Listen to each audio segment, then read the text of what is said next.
Welcome, welcome. Let me just send that. All right, very nice. Cool. It is time, ladies and gentlemen. It is indeed time. Or something like that. Ah. Hmm.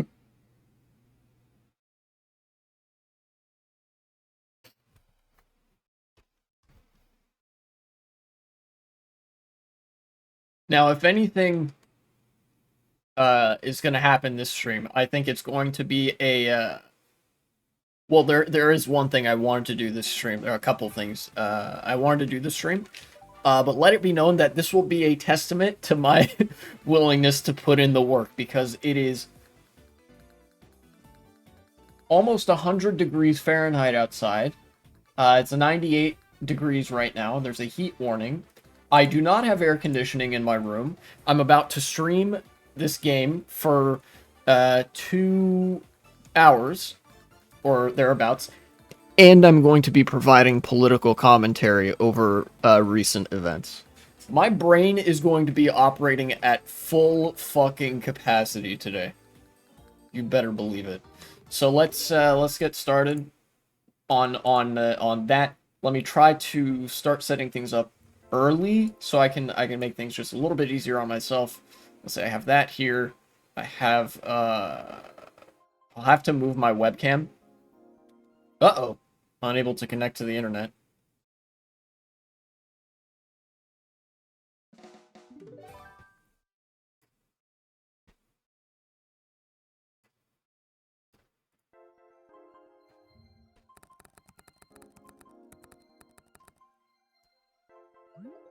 Hmm.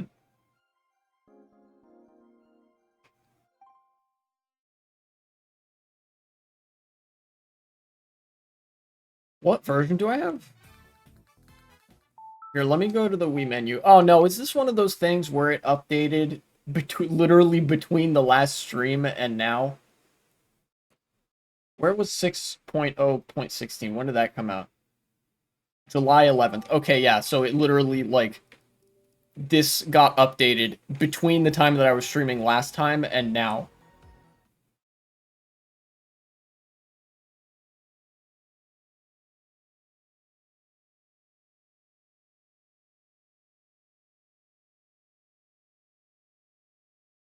Retro rewind.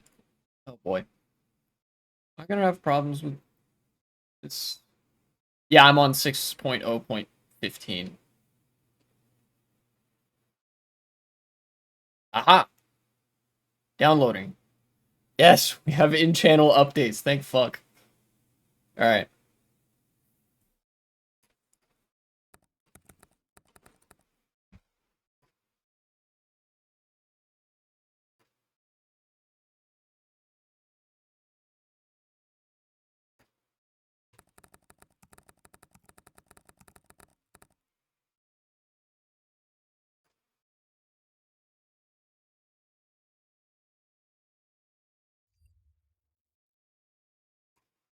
Go back here. Updating. Very cool. I might try to get a couple races in, and then I'll talk about Trump's vice president pick, and then I will talk about the other thing that I wanted to talk about, which will actually be an important rhetoric lesson. I hope people stick around for that, because if anybody is going to listen to me talk politics on the channel, there's some crucial things that I want people to understand, that I think it's like there's too juicy of an opportunity to talk about it. I can't just pass it up. Even though there was a Vosh, another big YouTuber, or a big YouTuber, you know, I'm not a big YouTuber. He talked about this, and usually I don't like to just I like to try to do unique content, but I think that honestly, I would be doing a disservice to my audience if I just told them to go watch the Vosh video about it. Uh, because I have some thoughts of my own on it, but then also, like, there's some people that watch me that don't watch Vosh for various reasons. And I'm not interested in engaging in the drama and whatever, but what I am interested in is what all was said at the Republican National Convention, especially by a certain someone. This isn't going to be part of that segment. This is just a lead up while I'm waiting for this to update. I will have like a proper segment intro when I decide to start doing this. Start reviewing that video. And like I said, there is a preset media react thing that I have set up. I will have to move my webcam and timer up to the top right corner where it has been in other iterations of the stream, so I can have the content react in the bottom, and be looking at that.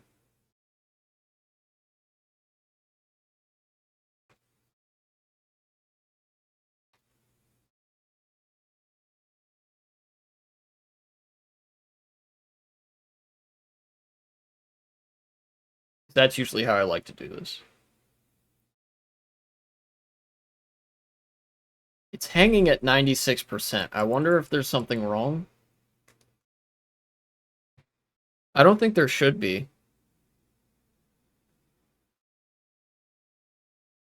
Oh, you know what? This is a pretty big update from what I remember.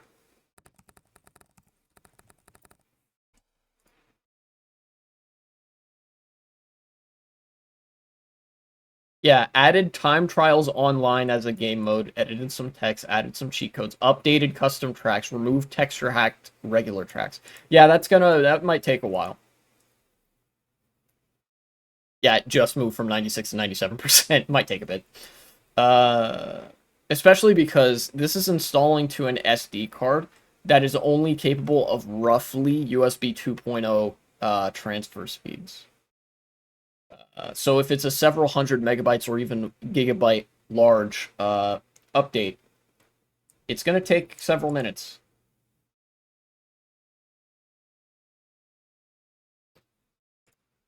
While we're waiting for that, though, I can fill people in on what's been happening this morning. I did some coursework for my IT certification. I am done with lesson 8. Just got done with lesson 8. There is one more lesson. It's lesson 9. And then that should take me like a couple of days. And then I can start studying for the A+ certification exam, which I plan to do that over the course of the next week or week and a half, maybe. I think what I wanted to do with the studying was study one lesson per day, because I can read through my notes faster than I could write down the notes to begin with. So even though I've written literally dozens of pages of notes, it shouldn't be that bad to read back through them. You know, shouldn't take as much time per day. And if I space it out right, then I'm not going to have a massive workload on myself. It's going to be relatively well paced. This is one of the few instances where I think I've been able to pace myself pretty well, you know, without burning out. 99%. You know what? Actually, the being on the update screen actually presents a perfect opportunity to start on the one major segment that I was going to talk about. So let me, in anticipation for the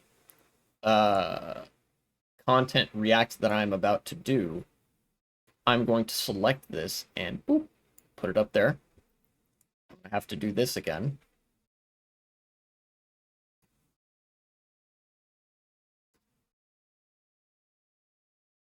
Do that. Okay. That's where I need it to be now. Well, more or less where I need it to be. Never mind. Yeah. And what I can do now is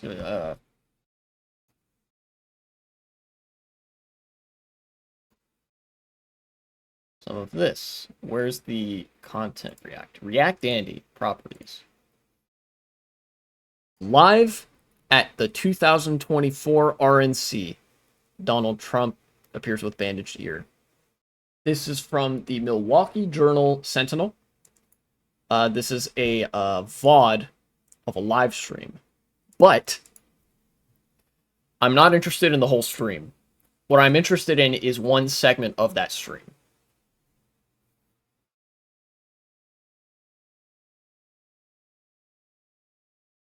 So let's I'll start on this once the update is finished, so there's not a whole lot of gameplay downtime in the segment.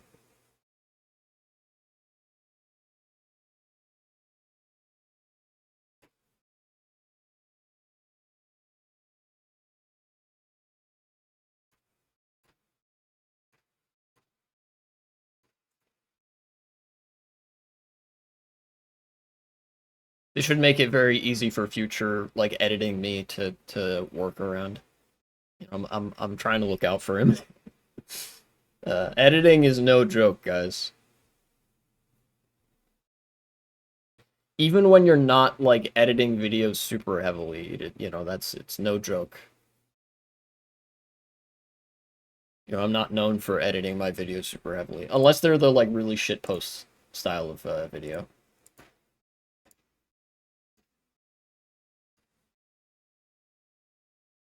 Okay.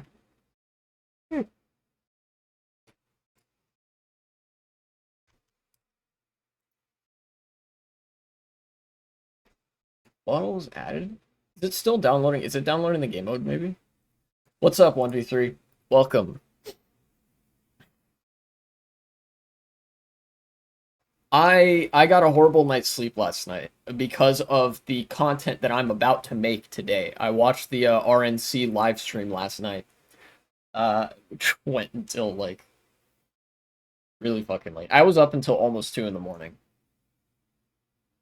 That's sad to hear. Don't feel bad about it. I'm a grown up. I manage my own sleep schedule. That it was a decision on my part. But that just means I'm working for the content. I'm content pilled. But this is not just any ordinary content. This is advanced content. Nice SpongeBob reference. Thank you. Did Minecraft PvP with my bud up to 4? God damn. You're up later than I am. Yeah, my sleep schedule isn't that bad. 2 a.m. is a really bad night for me. For other people, it might be worse. All right, finished. Nice. So, the Republican National Convention is where the Republican Party gets together and they're like, this is going to be our presidential nominee. This is who we're going to run for president officially. This is who the vice president is going to be for this presidential nominee, right? Officially. And so obviously they picked Trump. Trump picked J.D. Vance as his vice president, and that's who was selected at the Republican National Convention. Everybody outside of America is probably like, fucking who? And that's exactly right. That's kind of the point of J.D. Vance being picked for this position, is because he's kind of a no-name senator. He has some appeal. He has a pretty good amount of appeal within the Republican base, but the reason they picked him and not like a younger woman or somebody to get some outside appeal with like independents and fence sitters is because the Republican Party has been going through a period of consolidation. They are no longer worried about onboarding new people. They are worried about using their current power base to seize federal power and to do like Project 2025, which J.D. Vance is vocally supportive of, and all sorts of different stuff like that. In fact, a lot of the Republican platform, which J.D. Vance has been word for word supportive of, even before it was mainstream, is word for word Nazi rhetoric. And, sometimes people do the hyperbolic shtick. I mean Nazi in the literal most true sense. This is 1-to-1 with the National Socialists in Germany in the 1930s. And for some reason, I cannot connect to the internet on this.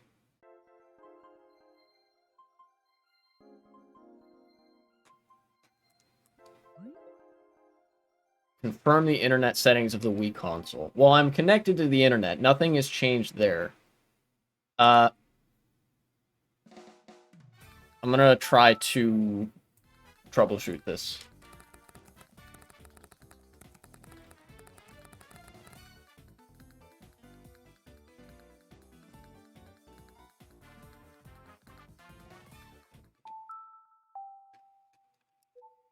I don't know what's going on with Retro Rewind, but...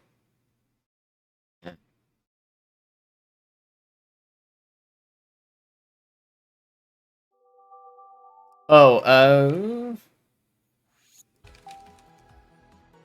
could it be the My Stuff folder? I hope it's not the My Stuff folder, because the only thing that's in there is custom textures. I did get the custom textures, by the way. I made sure to load them all up on Retro Rewind. I tested them offline to make sure that they work. My Stuff, Retro Rewind, save on SD card, disabled. Online time trial, disabled. Disabled. I'm on the current version. I don't know what's going on there.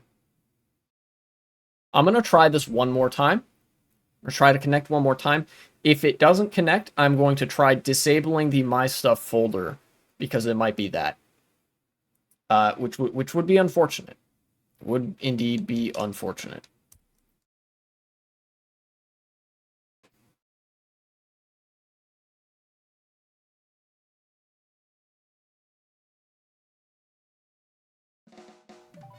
Alright.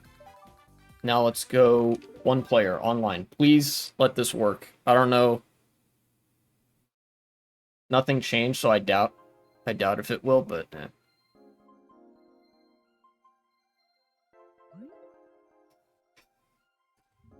Here, we link error code. Yes.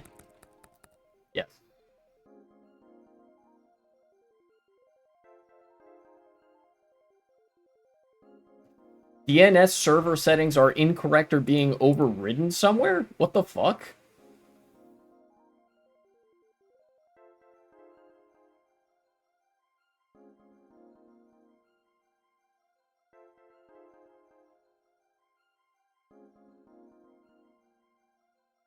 I don't understand. I'll be real.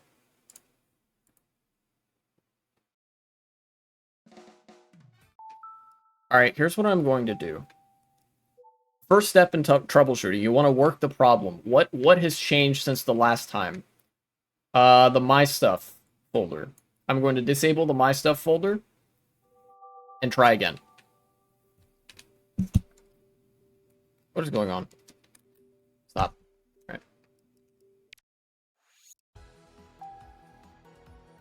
Because I guarantee you this is not a problem with my internet connection. There's been literally no change with my internet connection between the last time I played this and now. So I'm going to...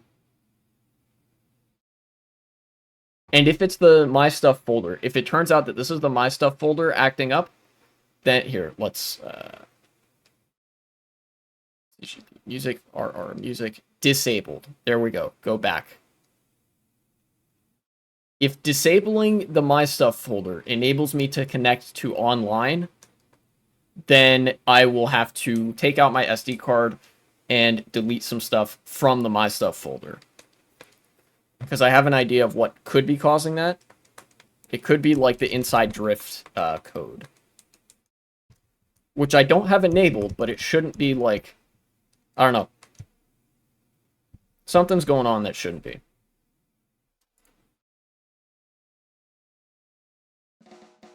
Alright. What is going on with my Wii Remote?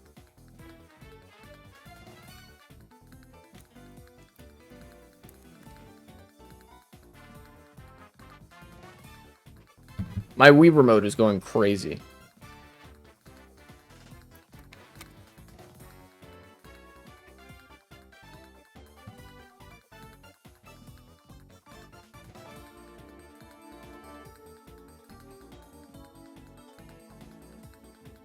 Alright.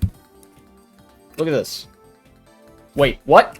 It literally stopped as soon as I showed it to camera. I was literally about to be like, you've lost battery privileges, bucko. And, like, just take out the batteries and put them back in to make it stop.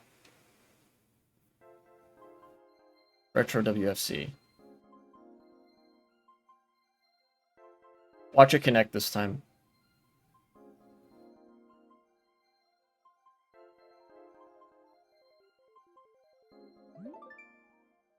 Okay. Newest version. Settings. Fast menus. Default. Default. Okay. Disk settings. Interesting.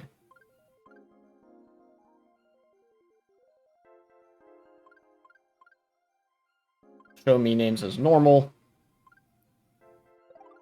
Worldwide region 150. Disk settings.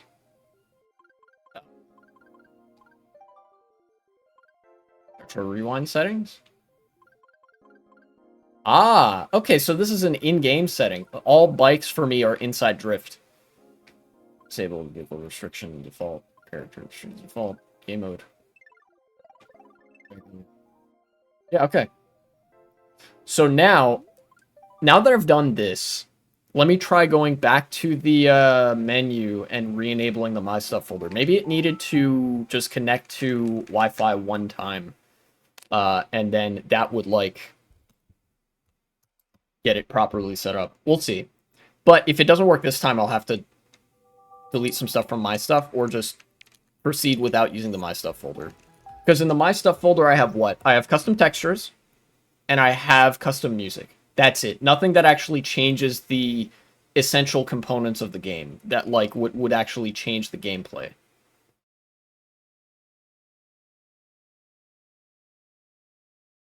We have a chessboard with a bunch of chess inside. Netherite weapons, food, blocks, and even name tags that makes it so that you can switch with the enemy's kits.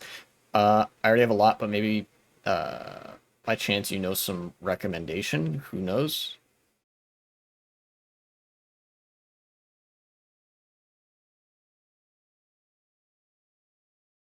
Let's go retro rewind my stuff. Go back. Launch.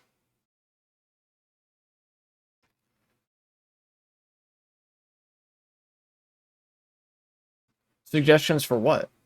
Or like recommendation for what exactly?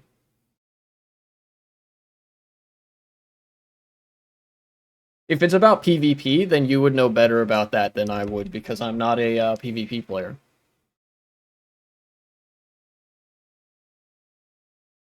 My interest is purely like building and stuff. Retro WFC. Come on, please. Please let me have this retro rewind. Any ideas, anything in the game that might be fun to add? Oh. I don't know. It depends on what... God damn it, it's the My Stuff folder. It depends on what your objective is, really. I'm not entirely sure.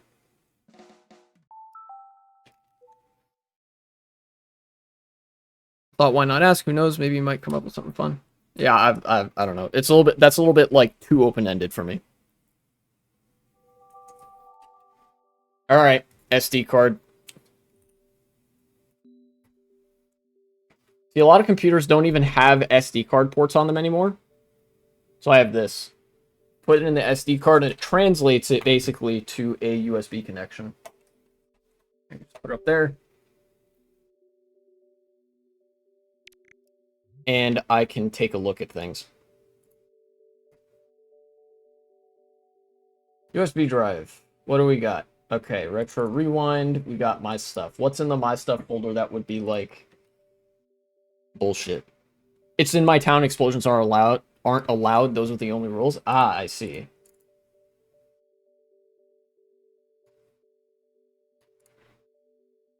I don't know. The town you're building. Yeah. I got that. Okay, all cart. I got all the SCS and burst files here. Bunch of burstums. Right? Music files. Texture files. Wait. Hold up. If I sort by type... Son of a bitch, there's a .dol file. Let me delete that. Okay. Okay.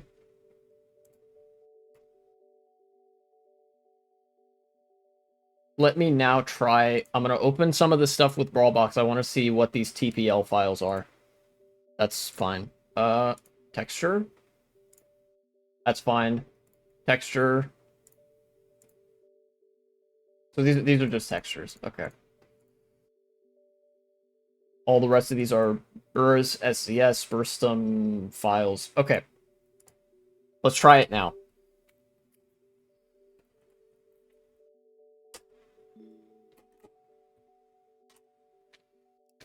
Another attempt. Then maybe I can finally get onto the segment that I introduced earlier. It's going to be a long one, too. I know you guys like React content.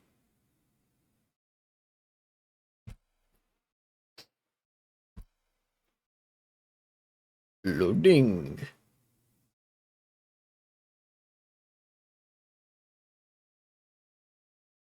Options.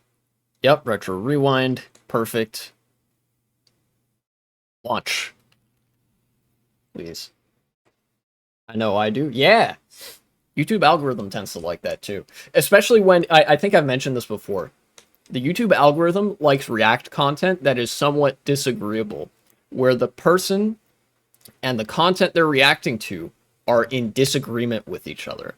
That's what gets attention, because the conflict, the drama, and the conflict between the opinions of the two people are interesting. You know, that's why my video about McKinsey Consulting didn't get that much traction, but my video about Vosh debating that conservative got a lot of traction. In addition to the Vosh name recognitions, because I was reacting to stuff that a conservative had to say, and I think conservatives are bad, in fact. Moment of truth.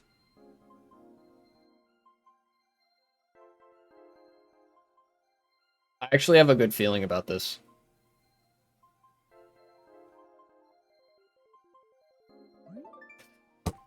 I fucking knew it.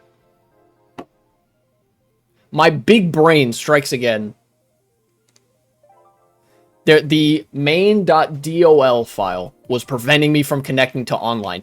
And look at that! There's the custom textures, baby! Alright, let's go through the custom textures real quick. Or maybe not. Let's just start. I'll start with the Raincoat Baby Mario. Alright. Keep that in, editing me. Put that in as part of the segment. So I'm going to show off the textures I have as I'm reviewing this video.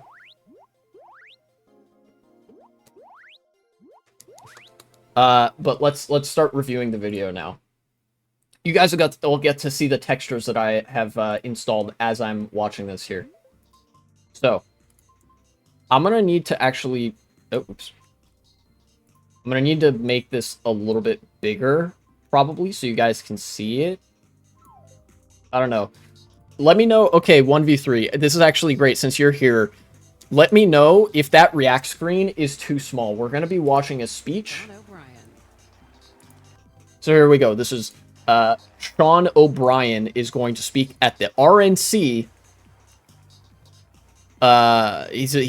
He is the president of the International Brotherhood of Teamsters. They got a union guy to speak at the RNC, and I have some thoughts on it, believe it or not. Okay. Is that big enough? Like you can see him pretty clearly.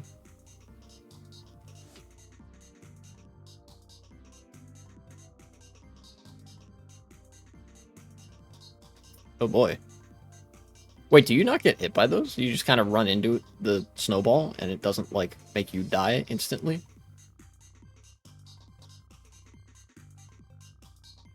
Alright, cool. Let's continue, then.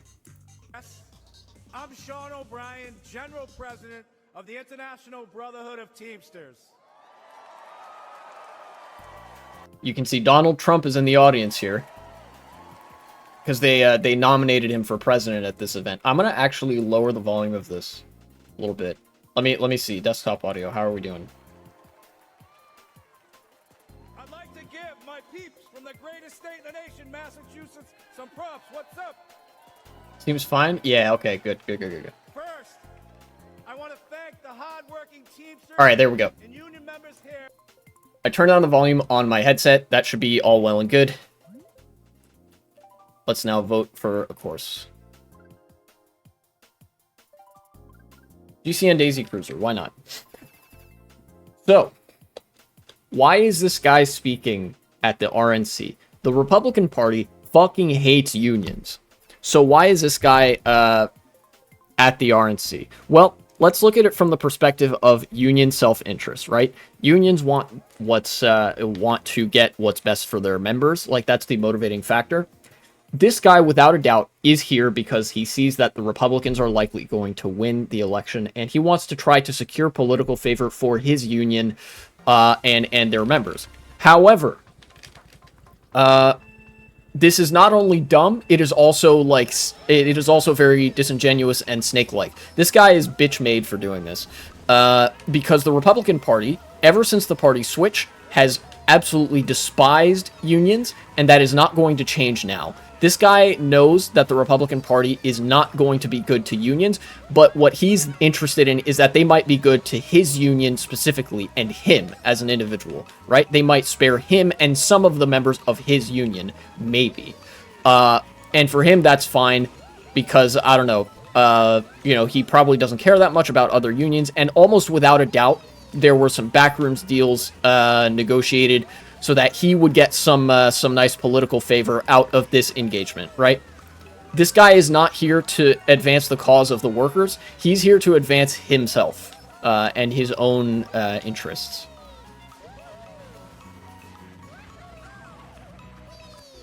In Milwaukee, who play vital roles in the building and operations of this convention.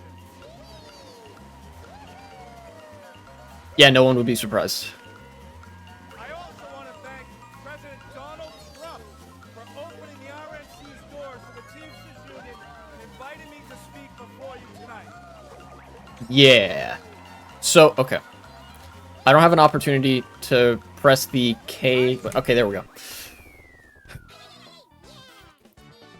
This apparently, I actually read a news article about this before it happened, on MSN. That's like Microsoft News.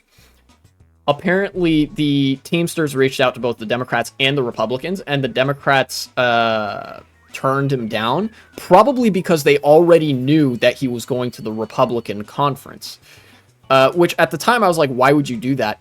But now I think it makes a little bit of sense. Yeah, like you said, if you're thanking Trump, you have gone way too far. Republicans have never given a damn about unions. They never will. They don't right now. They certainly don't as a result of this guy being here. You will see that reflected in the audience reactions briefly.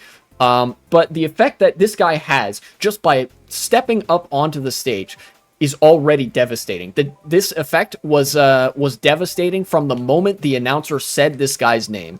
And what is that effect? The effect is to effectively give the Republican Party ammunition to gaslight everyone into believing that they are the party of the American worker, right? Because this guy, the president of the International Brotherhood of Teamsters, even showed up at all, it almost doesn't even matter what he would say or how the crowd would react. That gives the Republican Party and the right-wing media machine ammo to say, see, look, we're the party of the American worker. And of course, because the Democrats are the Democrats, I doubt if they're even going to be able to put up the most flaccid resistance to that narrative, despite the fact that most, like 99.99% of unions in America will endorse the Democrats every single time. Also, I forgot to change character.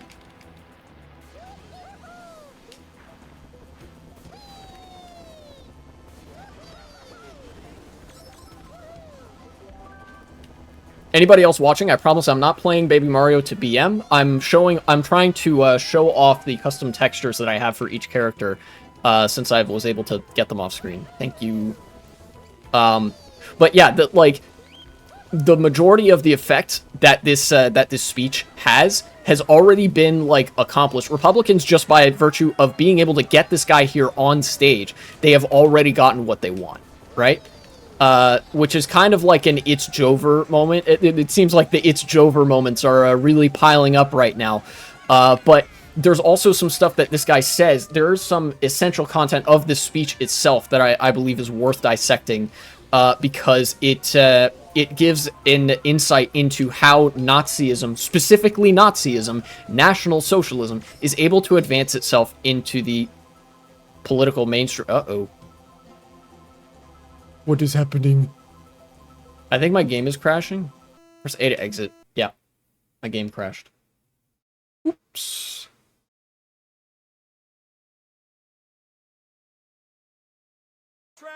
My apologerinos to other people. I don't know if that had any effect on their races. I hope it didn't. Country and meet with my members every week. You know what I see? An American worker being taken for granted. Okay. Workers being sold out to big banks, big tech, corporates, and the elite. Here's some interesting language already. Workers being sold out to big banks, big tech, corporates, and the elite. Now, corporates, you could maybe say, like, maybe that's a more direct allusion to like, the class struggle and whatever. But you'll notice the other three, big banks, Nazis used that as a dog whistle for Jews when they weren't outright saying the Jews. It was a very frequent rhetorical line that, you know, finance capital was ruining the fatherland because, you know, the banks were controlled by the Jews. That's why, you know, the big banks. And let's be real, nobody likes the banks, not even bankers. And then number two, the big tech. A lot of conservatives don't like what you refer to as big tech because they have terms of service that sometimes get conservatives banned for, you know, saying the N-word or doing literal Nazi, like, propaganda posting.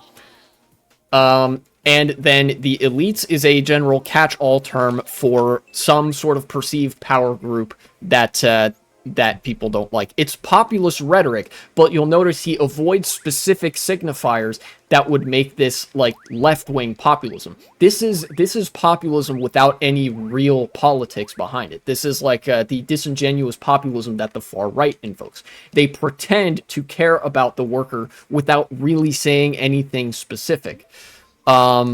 If he were really here on behalf of the workers and to advance the class interest in a Marxist sense, he's already failed. But what he would be saying is more specifically, big corporations hate workers. He would specify that every single time. He would say corporations, business interests, corporations, business interests. He wouldn't be gesturing at the concepts of like big tech and the elites and the banks, right?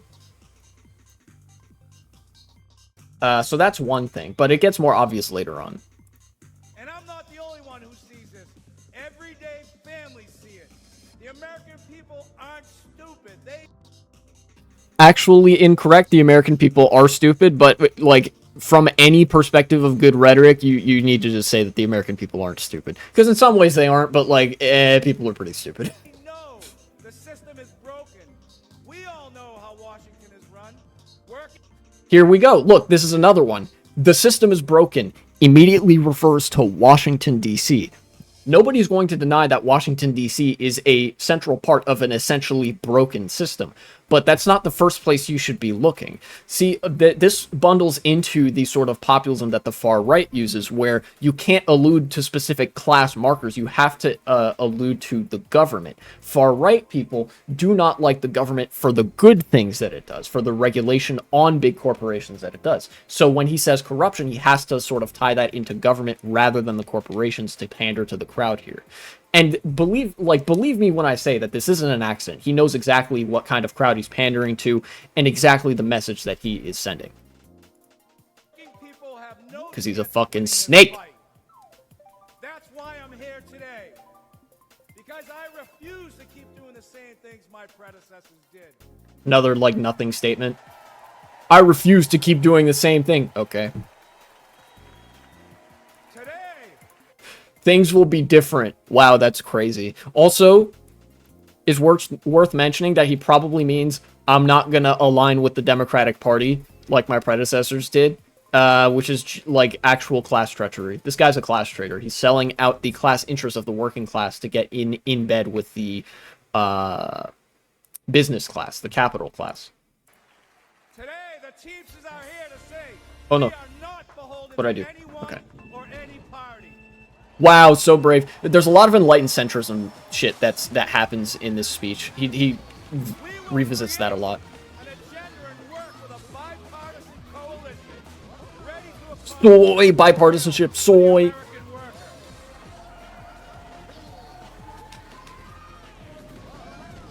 And I don't care about getting criticized. It's an honor to be the first Teamster in our 121-year history to address the Republican National Convention. No. No, in fact. That's bad. You shouldn't be honored for having the, like, doing that. You should be ashamed, in fact. But like I said, this guy is fundamentally interested in himself and potentially for the benefits that he would maybe get from aligning with the Republican Party, so they maybe spare his union. A strategy which, by the way, was also employed in Nazi Germany and didn't work. A lot of the unions in Nazi Germany attempted to align themselves with the Nazi Party, kind of trying to get themselves into the perceived socialist side of the party politics, and it didn't work. They were literally trying to bargain with the Nazi Party as the Nazi Party was sending far-right thugs to actually bust up the unions and, like, raid the union offices and mass arrest all the union leaders. This is the, like, fundamentally, this is the same strategy. You know, maybe it buys him a little bit of time to do fucking what exactly, but at the end of the day, they're just gonna bust up all the unions anyway. Like, it isn't gonna change anything.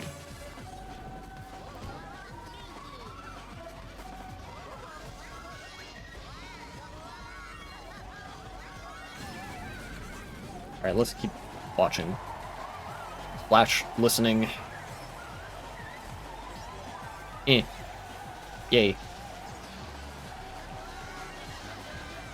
Several months ago, Baby Ouija. I asked the RNC and 7? the DNC Okay. for the opportunity to speak. To be frank, Thank you. Nice crowd shot. when President Trump invited me to speak at this convention, there was political unrest on the left and on the right. I'm lagging really bad right now. Anti On my screen, I got 7th, and then the game said that I got 3rd. Not great. Well, we will persist. I'm trying, guys. I'm trying.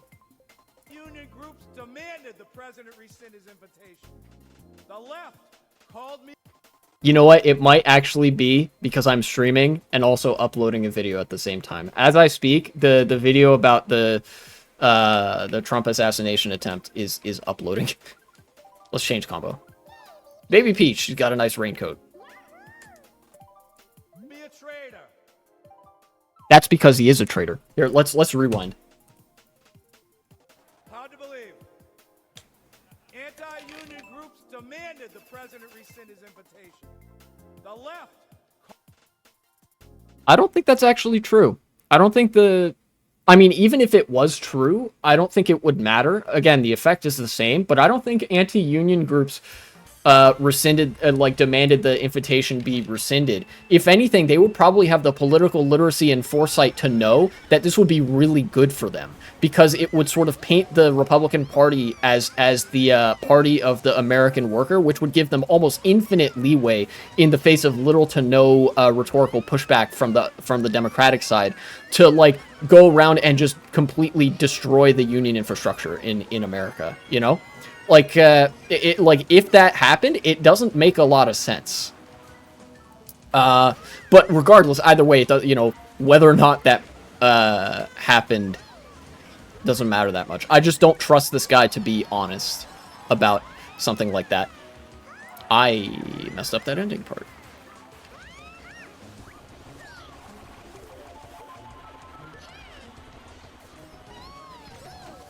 Keep going. called me a traitor. Ah, yes. And that's because he is a class traitor in the literal sense of the term. In a Marxian framework, you know, there are the workers' class interests and the business class interests, the capital class interests, and somebody who is in one class but decides to act in a way that advances the interests of the other class is known as a class traitor. This is a label that you could apply to billionaires that are pro-union, billionaires that are like ideologically socialist or left-leaning are themselves class traitors because they are ideologically committed to advancing the interests of the working class rather than the capital class, although I don't know if any of these really exist.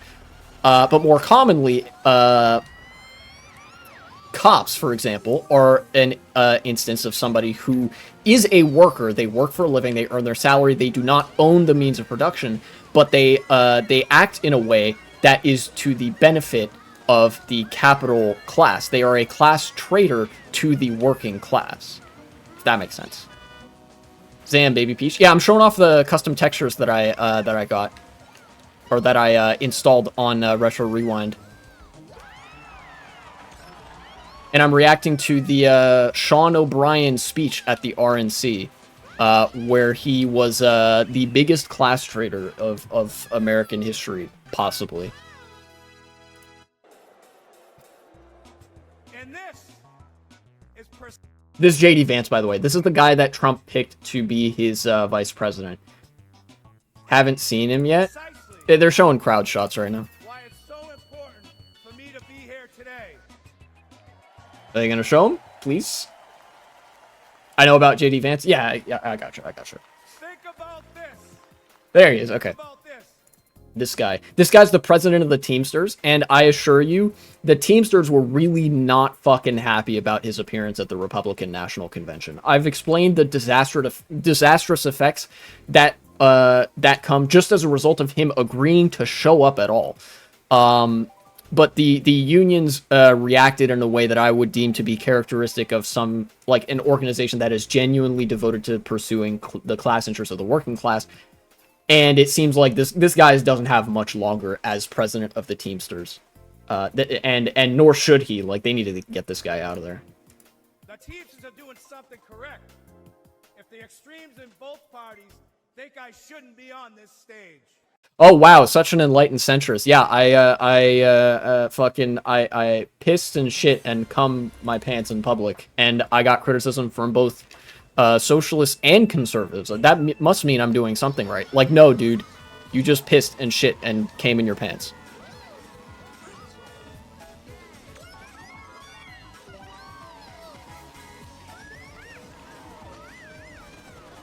This is one example, by the way, of like there are a number of people who have made this point, but it continues to be correct, so I will make it here again. This is how enlightened centrists serve the right as like an archetype.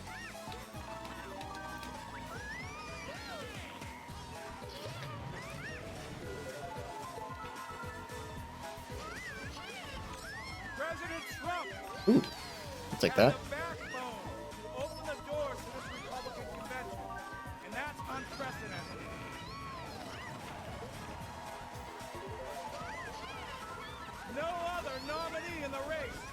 Should stop going for that item box, but I like item boxes. I like item boxes. I know it's probably slower, but I'm, like, each lap I've been in a position where it's been beneficial for me to get an item at that spot, so I kind of want to go for it.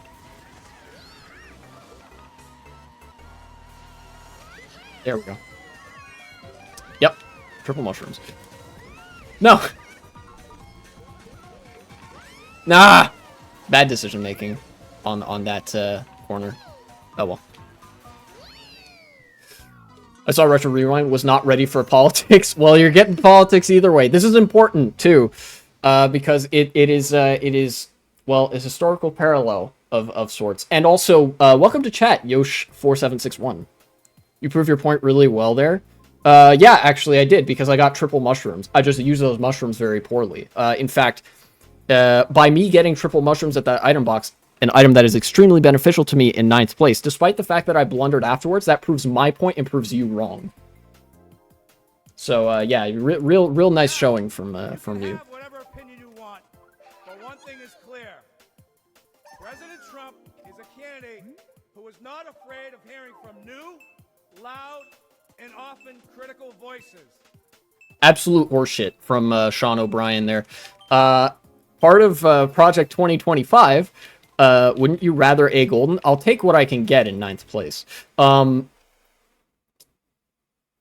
The fucking Trump's one of like Project 2025 partly Trump's ideological brainchild, calls for fucking, like, firing literally any federal employee that disagrees with Trump and the ideological line of the Republican Party. And Trump did this, by the way. He fired administration officials who were not, like, loyal to him specifically in his first term. There is literally nobody who is less open to criticism than Donald Trump. But he's, you know, he's given him that glizzy because Sean O'Brien was paid to be there. So, you know, the check cleared, so he's got to give him the agreed upon amount of glizzy at the convention. You know.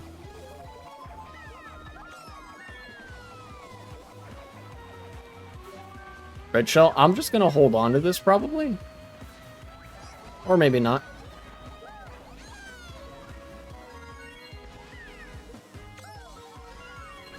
Alright, on this straightaway, I'm gonna unpause. I think. Ah! God damn it. Oh, okay. That was rewind. Whew. I thought I fast forwarded. Wrong. We all can agree whether people like him or they don't like him. In light of what happened to him on Saturday, he has proven to be one tough SOB.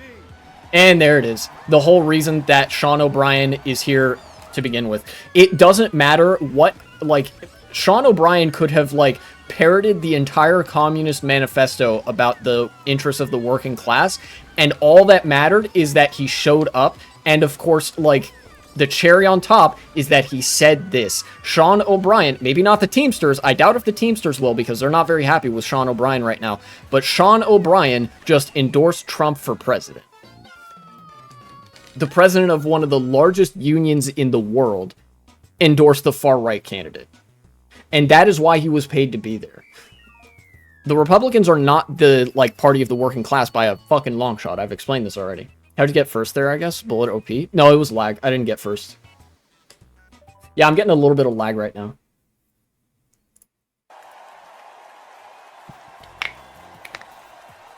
And like I said, even in the most charitable possible interpretation that he's doing this as a strategy to get to, like, spare him and some of the union leadership of the Teamsters from punishment under a Republican administration, that shit isn't gonna work. Republicans hate unions. They always have, they always will. Ever since the party switch, that is. Was up all night today, so I'm tired as fuck. Expect major blunders. It's all good. I was up later than I should have been as well. So, you know. Not gonna be driving at peak capacity. Yeah. Also, it doesn't look like it, but Koopa Troopa also has a custom texture. So.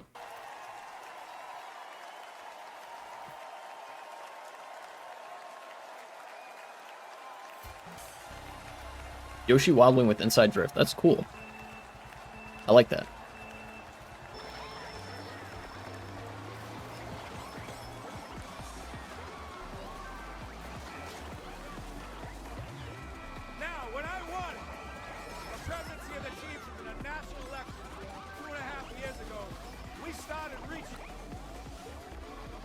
Sad that Drybones has the worst stats for lightweights, because it seems a lot of people like him. Yeah, Drybones has a sick design.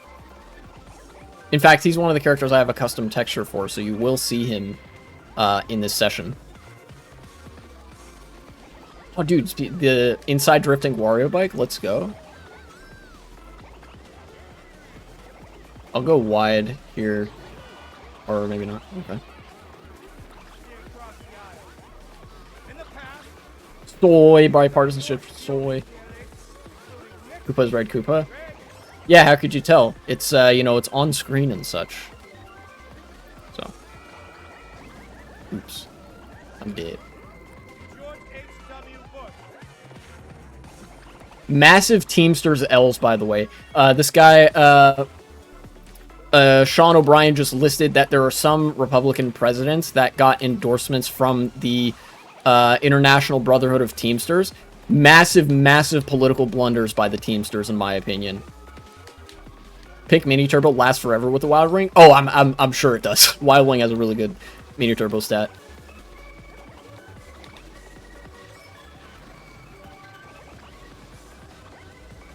Dude, everybody's, like, getting owned at this ending section.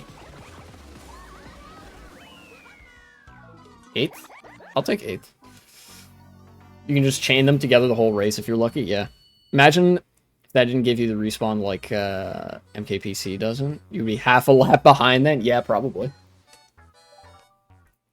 But over the last 40 years, the Republican Party has really pursued strong relationships with organized labor.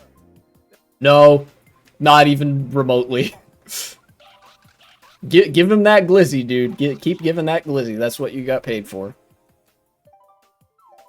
There are some in the party who stand in active opposition to labor unions. This too must change. Notice how this isn't getting as much applause. Like, he's saying, look, you guys have to change... What? Where do you find these custom textures? I got most of them just from TalkDom. The like, custom Mario Kart wiki or whatever.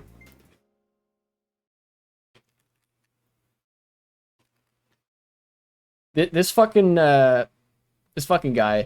like, for once he says something unambiguously pro-union. Look, he said, like... Yeah, these textures are very easy to find. He said, like, a lot of people, or I guess he said some people, because, you know, again, give that glizzy, in the Republican Party are anti-union. This must change. And then, like, oh, yeah, you know, like, comparatively much less applause from the audience, because they don't care. They don't care that, that this guy's, like, has some nominally pro-union things to say. All they care is that he's there to endorse them and their ideological mission. Everybody in the room right now, by the way, since this is the Republican National Convention, all the people that are here have been, like, for the most part, screened. These are not like your average rando Republican voters, because a lot of Republican voters are actually pro-union. There are a lot of union members that are Republicans, but this is curated to be like the elites of inside the Republican Party. These are politicians, delegates, business owners. These are exactly the kinds of people who would have been the ideological vanguard of Nazism in Germany and are the ideological vanguard of the comparable Nazi movement in America today. He's giving this speech about supposedly wanting to advance union rights and worker rights to a room full of business owners and politicians and, like, high-ranking Nazis.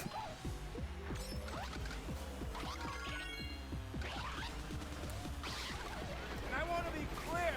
Hell, depending on the states that some of these, like, politicians are from, they might literally be members of the KKK. Ow. Oh, you can drive down here. Cool. What? You run into that? God damn. I'm gonna chain this at the next set. I didn't get a box. Dang.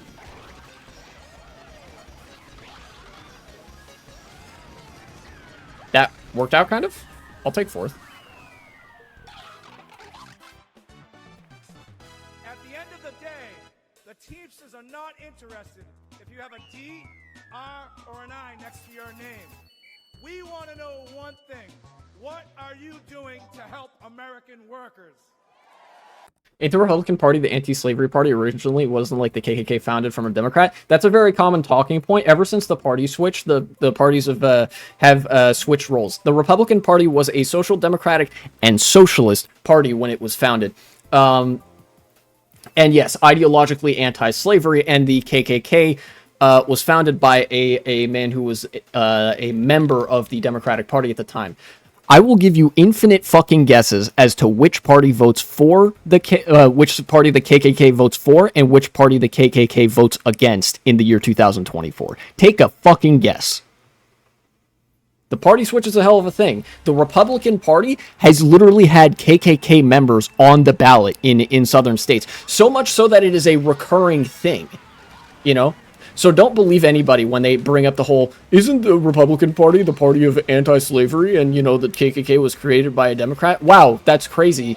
Would you care to, like, see if that's borne out at all in modern politics in any way?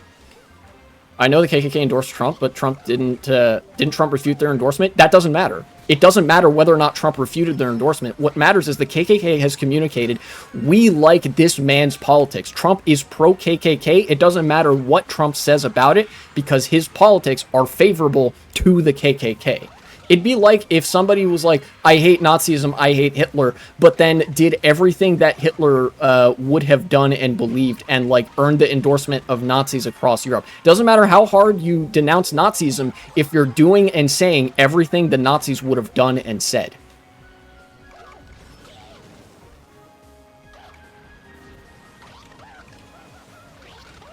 And by the way, there's something to unpack, interesting bit of something to unpack in what Sean O'Brien just said. What are you doing to help the American worker?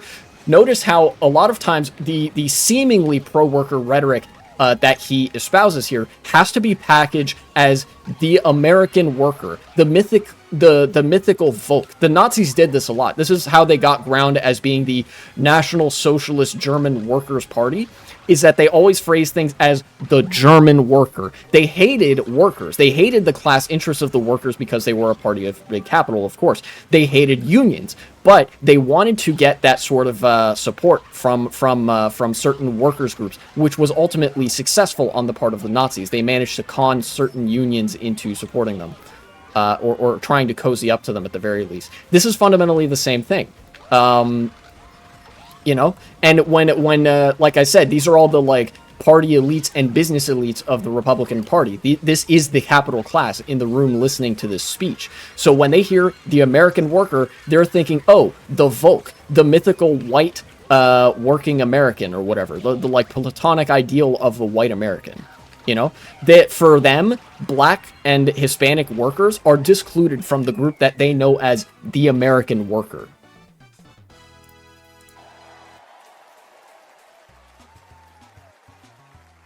See, like, look, it's a virtue signal. Look at these guys fucking wearing hard hats. These guys don't have a goddamn construction job.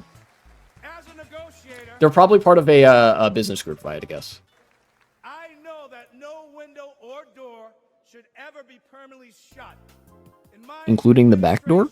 administration, the Teamsters reached Curious. out to 8 Republican senators who stood up for railroad Teamsters over our fight for paid sick leave. Josh Hall. Yeah, dripped out Mario. I would believe it's just legal and illegal immigration that separates it for them, but it doesn't matter. Legal and illegal immigration are treated the same in the United States. There is no, and in every country for that matter, there is no difference between legal and illegal immigration. Not in the minds of the state, and especially not in the minds of a conservative. To them, all immigrants are degenerates.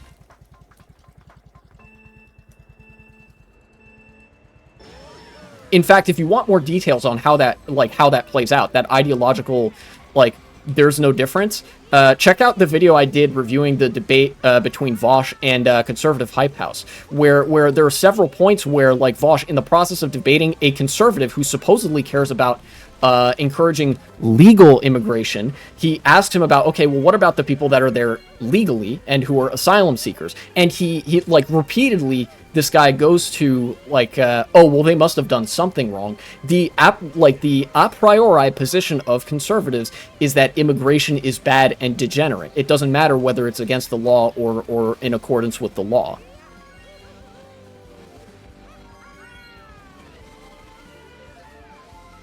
Including vault doors? The doors that say workers only? Yo! Yeah, it's true. It's time to rob the banks. He said it himself. That's true. There were also, I should mention that reminds me. I'm a join? Yeah, sure. That does remind me, there were a number of people who were, like, at various stages of the NAZBOL vortex, as it's called, who, like, actually fell for this rhetoric. Who were like, yo, most pro-worker RNC ever. Oh my god, the Republican Party is pro-worker? Most people didn't fall for this, but there were some people that did, and that's pretty disappointing. Oh no, toilet doors, rip privacy. True, my man is ideologically against doors being closed, which includes the door to your bedroom as you're having sex with your girlfriend or boyfriend, and also the door to the bathroom as you're taking a shit. You know, so be careful what you wish for. Sometimes doors do need to stay closed. For example, the door when you're taking a shit. But yeah. Holly was one of them.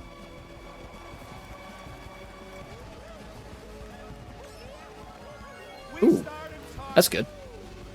Senator Hawley changed his position on national right to work. Then we started walking. Senator Hawley walked a Teamster picket line in St. Louis and a UAW picket line in Wentzville, Missouri.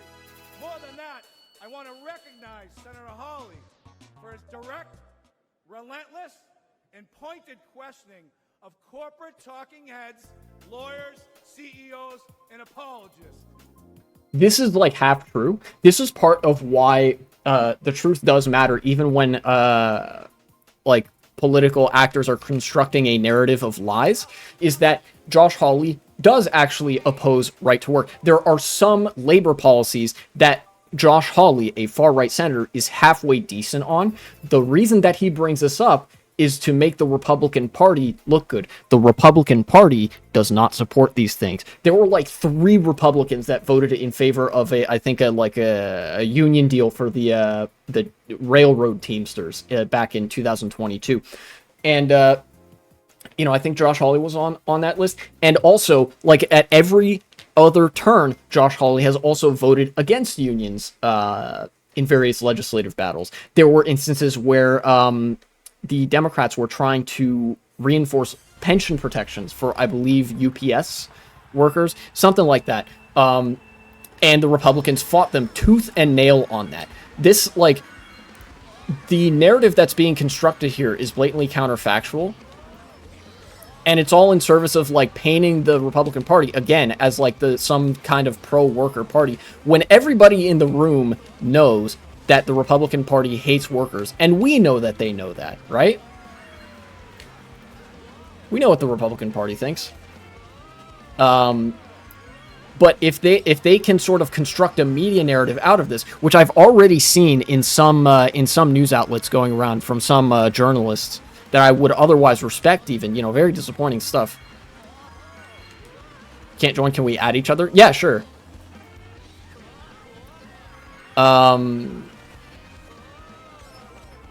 The friend code command doesn't give my friend code for this account, unfortunately, so I'll have to leave the room.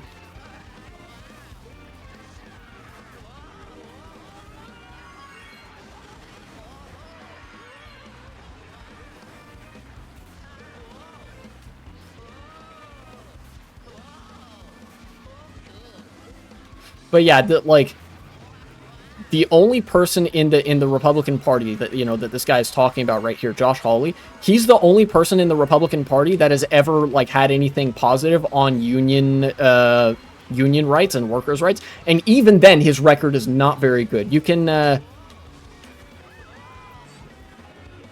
guy talking is like a union president. Yes, he is the president of the International Brotherhood of Teamsters. Yeah, like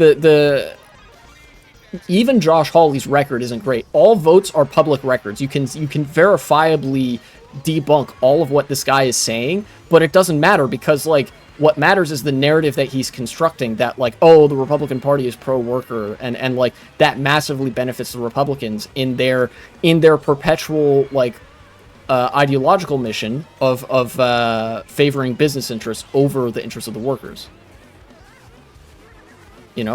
Again, it's like Nazi shit.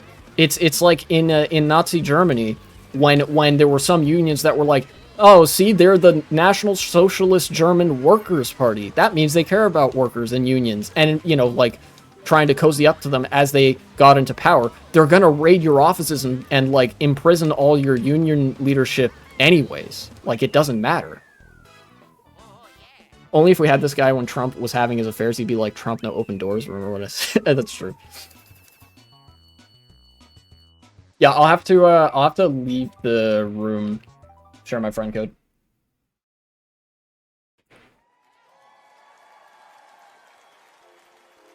He has shown he is not There's my friend code. to accept their pillaging of working people's pocketbooks. Oh wait, who's he talking about?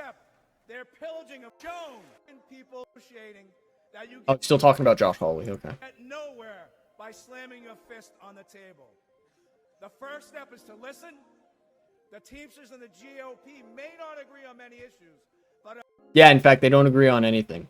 a growing group has shown the courage to sit down and consider points of view that aren't funded by big money think tanks.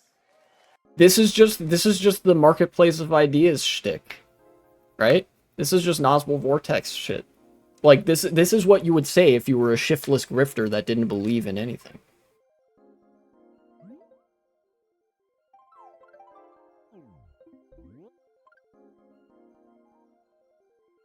Here, actually, TW Derp, let me know when you've put my friend code in so I can register you.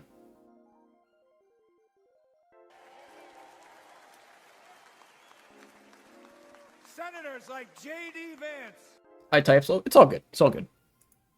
Roger Marshall, J.D. Vance, by the way, Republican vice president pick. J.D. Vance, by the way, it's hilarious that he's citing J.D. Vance as an example of somebody who's pro-worker because J.D. Vance, also incredibly shiftless, literally campaigned on the campaign trail as, "Are you a racist? Well, do I have sympathy for you?" Or some shit like that. Like, literally, one of his campaign ads started with the question, "Are you a racist?" Like, you know, many such cases. And then also, like, J.D. Vance was propped up almost entirely by billionaire money. Peter Thiel, a very, very prominent right-wing billionaire, funded a lot of Republican campaigns, is funding a lot of Republican campaigns now. He's like a political financier, in addition to, you know, having a shit ton of money. And, has strictly anti-union and anti-worker interests, in addition to being far-right. He's had to moderate his language in some ways, or moderate the sort of candidates that he's willing to support. But at their core, everybody that he supports, Peter Thiel supports and gives money to, is a fascist, because Peter Thiel is a fascist.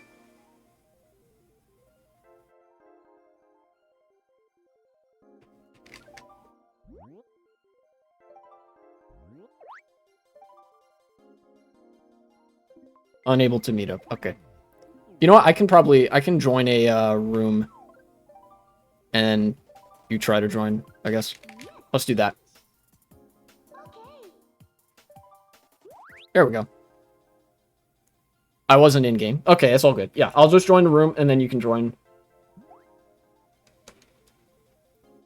Might be. It's all good. and Representatives Nicole Malliotakis, Mike Lawler, and Brian Fitzpatrick are among elected officials who truly care about working people. Now I just joined a game. I would have rathered Vivek, but Vivek is... Vance is something, I guess. Vance is a safe pick. Vivek is actually, like, too polarizing for a Republican base. Think about it. Vivek is brown. You know? No Republican's gonna support Vivek. He's not white.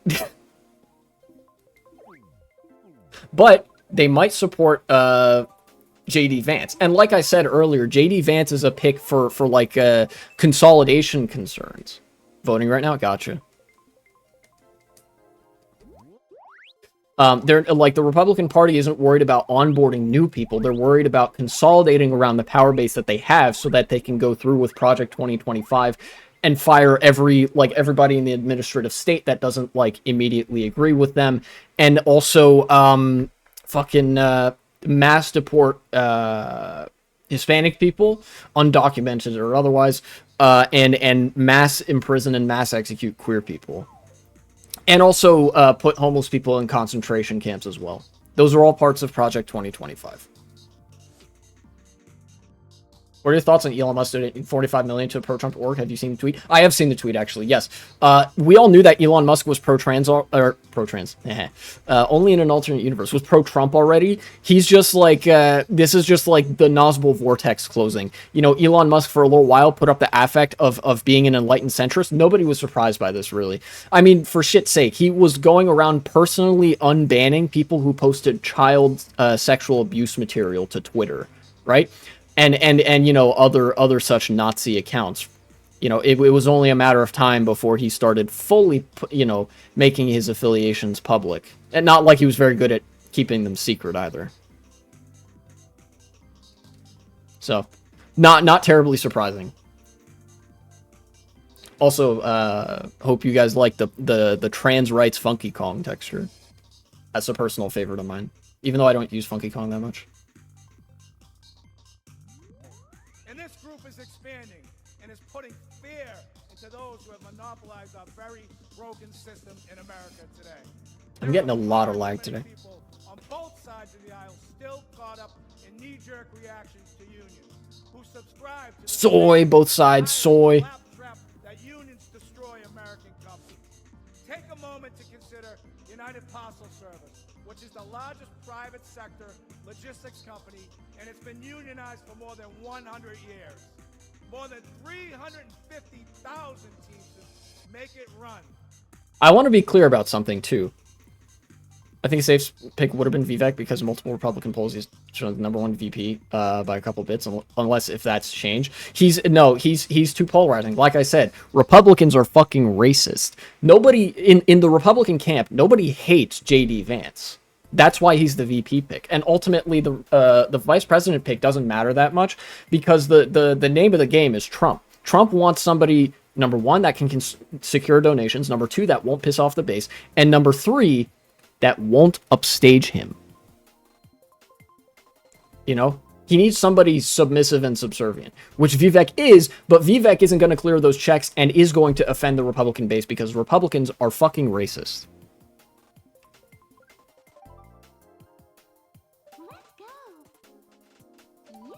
You think Elon Musk is ideologically driven, like he just likes Trump, or he has something to gain with companies if Trump administration takes over? It's both. Elon Musk is driven by, obviously, by the corporate, like the business interests and stuff. You know, obviously, he's a business owner. He wants those tax breaks. But Elon Musk is also driven by a profound sense of sexual insecurity. His wife left him. His kids don't talk to him. And it is weird to say, but I think I've said this in another video. All sex is politics, and all politics is sex. Elon Musk is trying to make his insecurities everybody else's problems, which is why he supports an incredibly socially reactionary Republican platform to make it harder for his wife to leave him, I guess, or something like that, despite the fact that, that already left him. You know, it's a highly idiosyncratic set of beliefs that motivates right-wing politics like this, but Elon Musk shares both sides of it, both the social, like, reactionism bit and the economic business interest bit. I'm just gonna get rid of this. Multiple YouTube polls? YouTube polls? Nah. Polls are bullshit.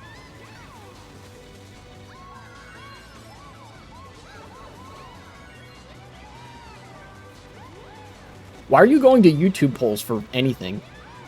Why are you going to online polls for anything? Do you have any idea how bad those are? At, like, in terms of strictly methodology speaking?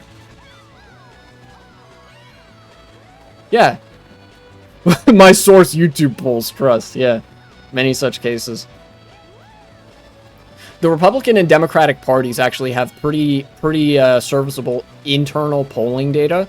Like, there are a lot of flaws even with those, but they tend to be better than your average poll that you would even see reflected in a newspaper or an academic journal. And they're definitely better than anything that you would find online by leaps and bounds.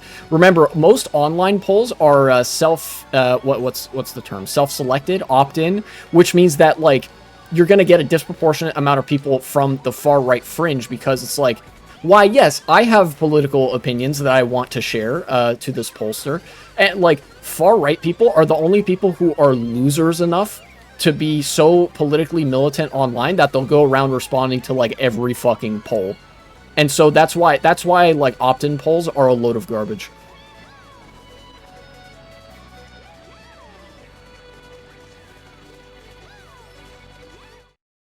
No, did I get disconnected? Rip. We work for good middle-class wages, quality health care, and secure pensions. Huh. There are work rules that ensure fairness and due process for both sides. That happened to be... Oh, did everybody get disconnected? Maybe it's not just me. In the world.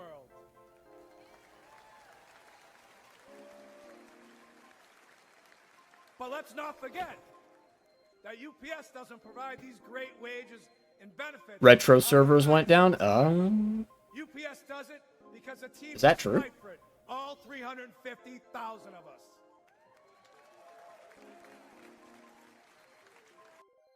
Very muted applause when he says something unambiguously pro-union again, like I've said. You know, corporatists hate. Gonna be for a while, as I recall, unless they're postponing it. Yeah, okay, okay. Gotcha, gotcha. Because update or something? I just got a crazy bomb snipe, then I disconnected. Ah, okay. Is there an updates page where I can see that? Like, the retro rewind servers?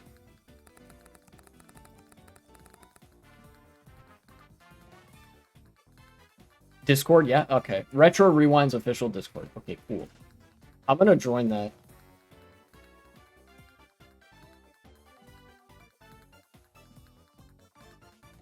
Yes.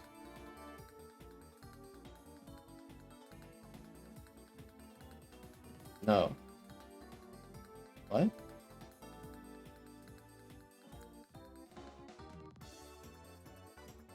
This is not the right retro rewind. God damn it. Leave. Fuck.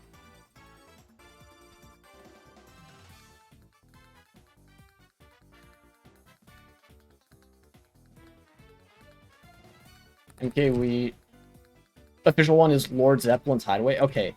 Lord Zeppelin's Hideaway Discord. Nice. You guys are gonna have to bear with some technical difficulties for a moment.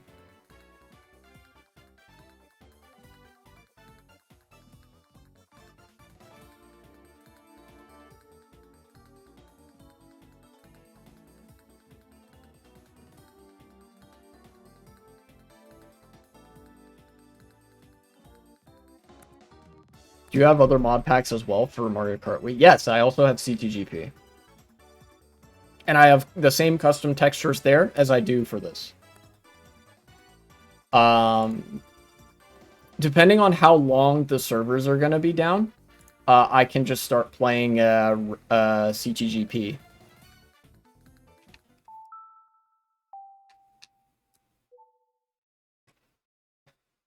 Ayo, streamer man. Yeah, what's up? You got the Discord link or something? Here, let's go back to this window. Ah, thank you. Not what I wanted to show, but okay. Get out of there.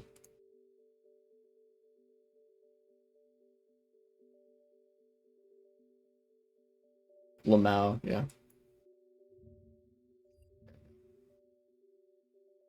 Unavoidable, I guess. Continue to Discord. Thank you. ZPL's Hideaway. Hello. Okay. What, announcements?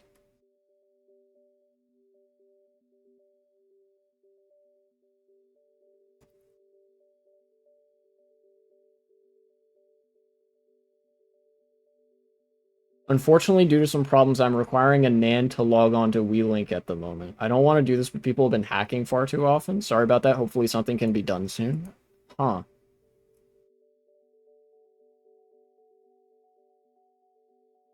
Okay. Second server they use for, like, tourneys or some shit. I don't know. Has, like, a quarter of the members. Okay. I'm not going to use that server. Probably just going to stick with this one. I sincerely hope it was not me, because technically I am hacking. I'm just using texture hacks and music hacks, which do not, like, it's not like the infinite VR or best items, whatever. Anyways, editing me, cut this part out. I'm gonna change some of the details, so we're gonna go on to CTGP.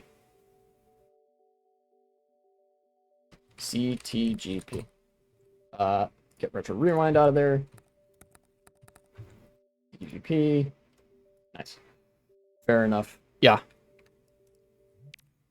Either way, you guys are going to get to see the custom textures. Methinks. And now back to the video. When working people join together to form unions. But for a century, Uh-oh. major employers have waged a war against labor by forming corporate That ain't unions of good. their own. We need to call the Chamber of Commerce and the business roundtables what they are. They are unions for big business. And here's another fact. And of course, the only time he gets some applause when he criticizes the corporations is when he says, "Oh, you know, these governmental institutions, these are like unions for big business." Curious.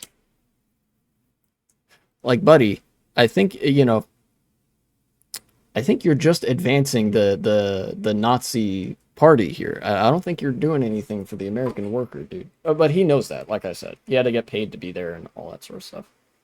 Yeah, not having the greatest day with Mario Kart, it seems.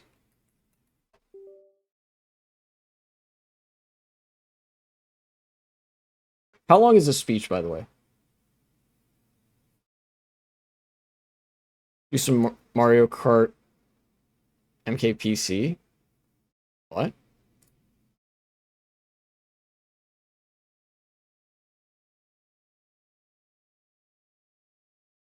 What do you mean MKPC? I don't know. Search, it's great. Mario Kart PC? Nah. Nah, I'm not. I'm good. Thanks.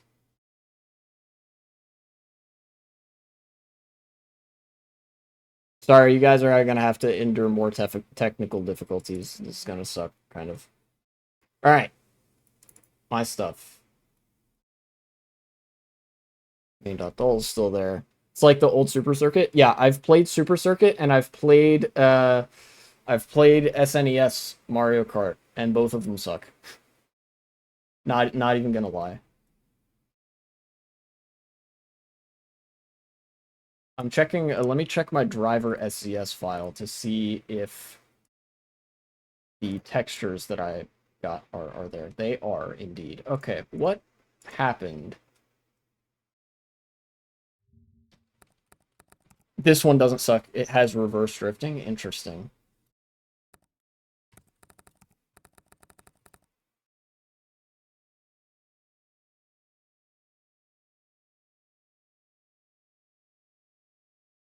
What does this mean?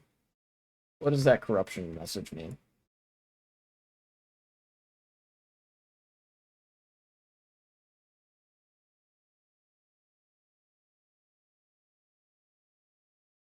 Oh, wait a minute.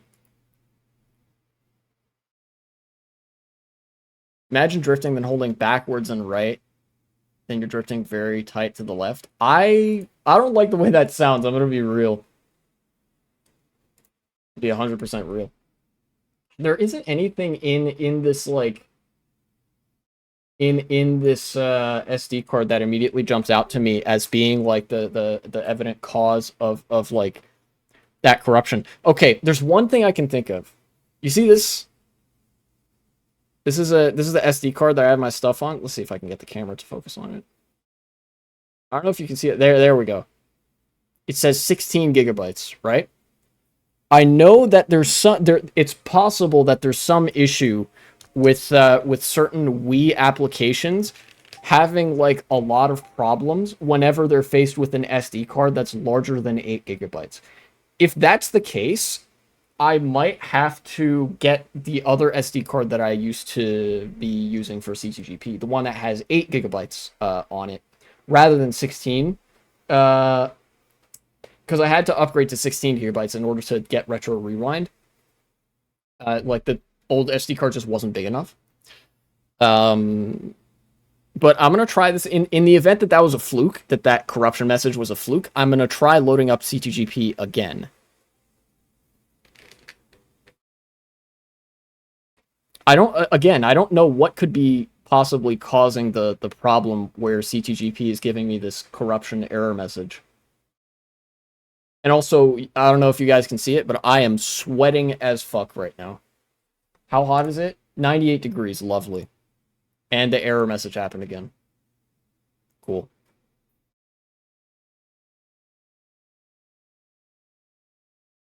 Also, did you guys see any of that? Did my capture card just stop working? I would be very sad. I would be sad boy if that happened. All right. Let me go get the other SD card.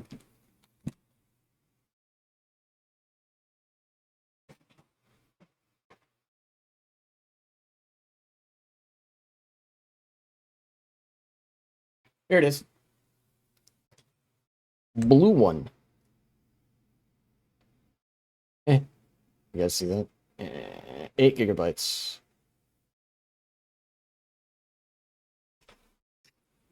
All right. The first thing I want to do is actually I'm gonna turn this on and I'm gonna make a backup of some of my SD card stuff. Everything. See. Okay, where's the SD card folder? There it is. No, wrong one.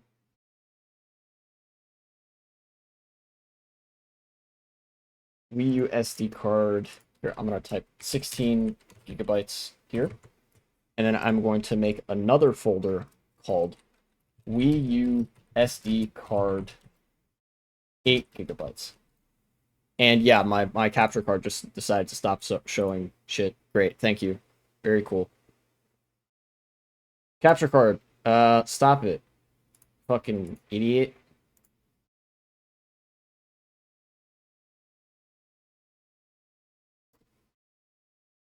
I'm gonna remove that bit.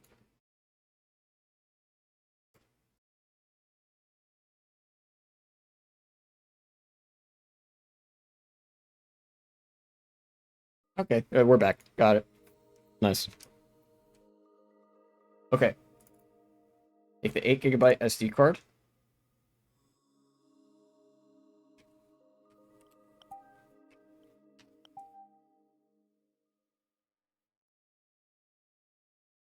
Wait, did I delete everything on this? I'm dumb if that's the case. Or it's also possible that my webcam is frozen. I just noticed this.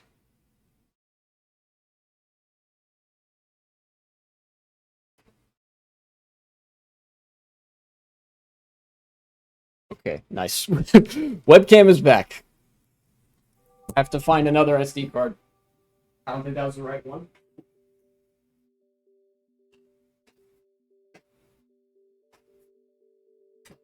Well, I have 3 other identical SD cards. Well, it's got to be one of these.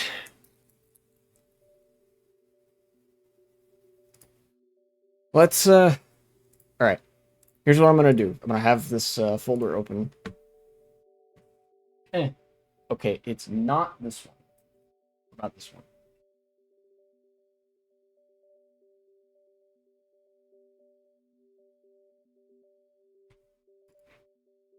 It is not that one. That one.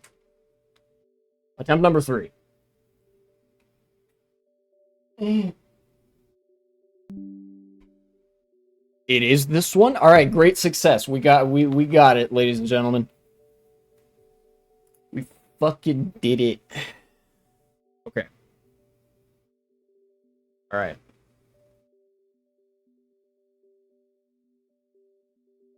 We'll disk my stuff. Where is the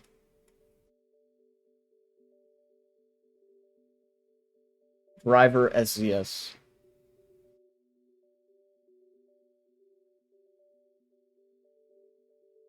There it is. I said it 2022. Okay, so this is not the one that I've been using. Okay. Movable disk. I'm gonna... First things first, I'm actually just gonna create a my stuff backup. So it was in fact that one. He did it. Well, I haven't, you know, it's not mission accomplished yet. I'm still going through massive technical difficulties right now. I'm gonna take all this. Copy to my stuff backup, please. Thank you.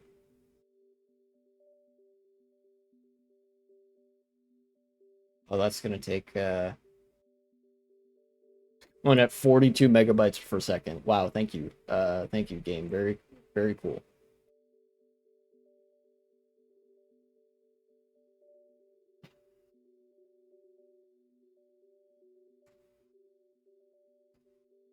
Yeah, I'm gonna lose viewers doing this. That's expected. Look, how long have I been streaming? That timer isn't accurate. I need to let me just there you go. That's gonna be confusing for people. I can see how long I've been streaming. That's what matters. Whatever happens, I'm gonna try to get things back up and running on Mario Kart.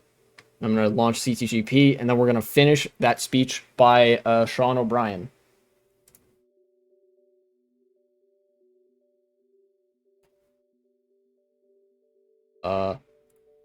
Wait, is it done? Oh, great, it's done. Okay. So I've got the backup.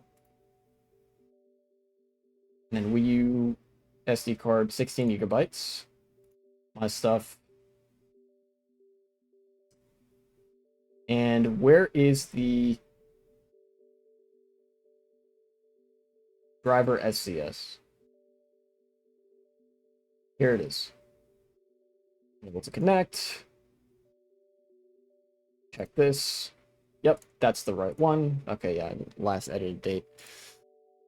All right.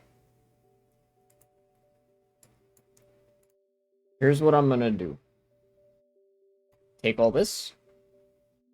My stuff. Move it here. Crap, not enough space. I'm going to move. Well, let's go.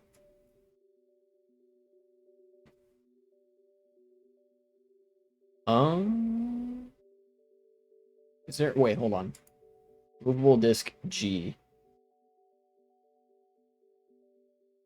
I can probably get rid of retro rewind because I'm not going to be using this SD card for that.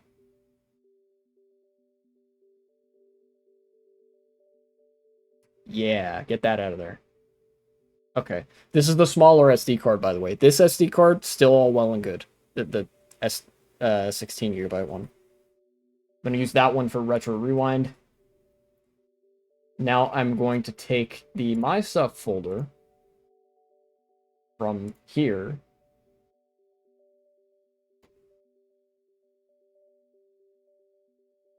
Or actually, first, before I even do that. My Stuff. Driver SCS. Yes. And replace the file in the destination. Perfect. Then,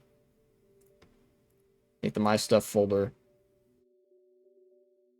Eventually it's going to give me a prompt that says, like, do you want to replace or skip? And I'm just going to hit skip because I don't want files to be, like, overwritten if they don't need to be. 498 files with the same name. Skip all those. Okay, what did it add? Probably some textures and stuff.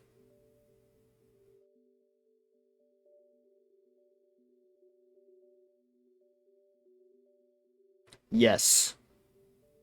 I think I've got what I wanted. But in the event that it's something in the My Stuff folder specifically, I do have a backup. So we're going to find out right now.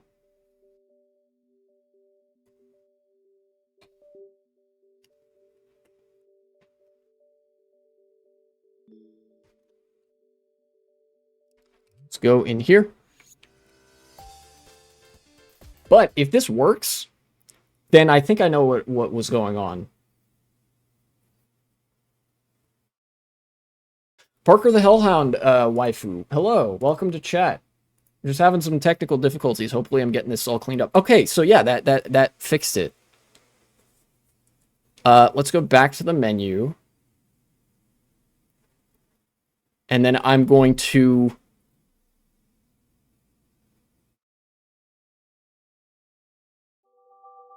There we go. I'm gonna try to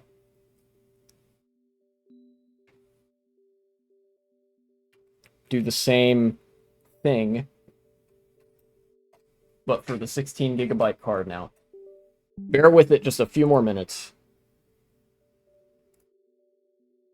In fact, this is there's supposedly going to be about like 20 minutes left in the stream. I think I want to go for a little bit longer than that because of how much of the stream has been me handling technical difficulties, and I wanted to do the segment with Sean O'Brien, and that speech and all that.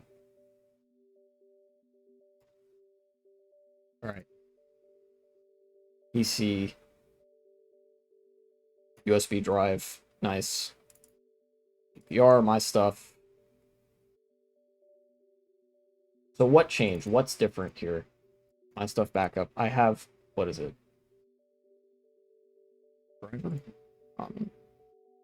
Hell of a Boss. I still haven't seen that show, funnily enough.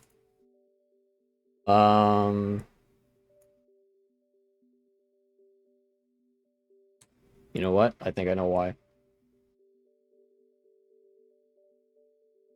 Driver is still that old version. Let's put the new version of Driver in there. Yes, replace. Then, take all this stuff, because I've tested it. Put it in here.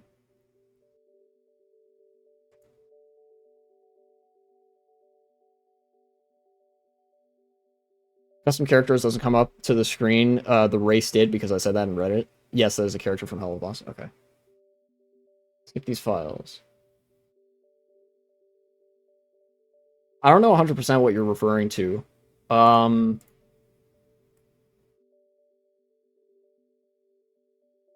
Okay.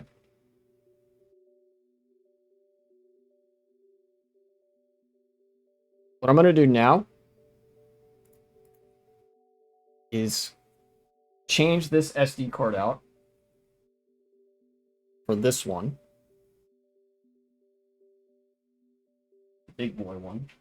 And then hopefully, if this works, I'm going to be able to just have one SD card for both CTGP and for Retro Rewind, which would be very nice, actually.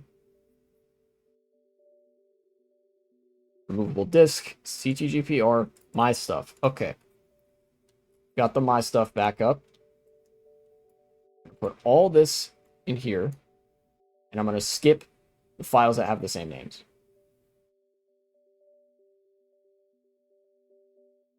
Wait, actually... Yeah.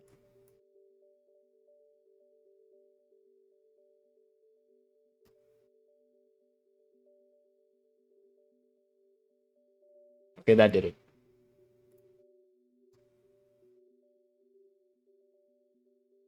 Nice. Okay, here comes the moment of truth.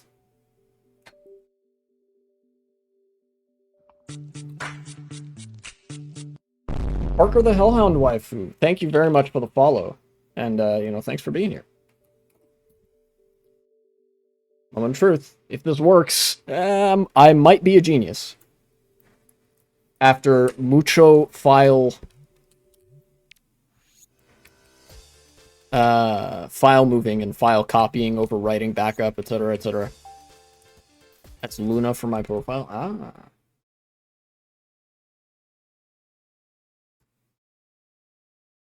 Oh, yeah. Luna.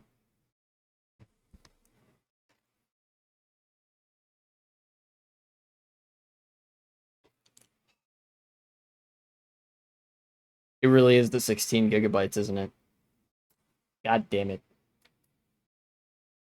Bro sounded like Wii Bowling. Nice shot. Yeah. That's me. God damn it. Alright, I'm gonna have to troubleshoot that off stream. So.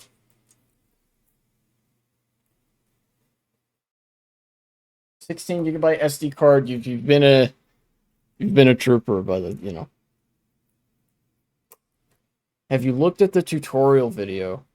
No, actually. There's no specific tutorial for anything that I'm doing here. Everything that I'm doing, I had to cobble together myself because what I'm using is not a cohesive texture and music pack. This is all custom textures and music that I individually downloaded from different places.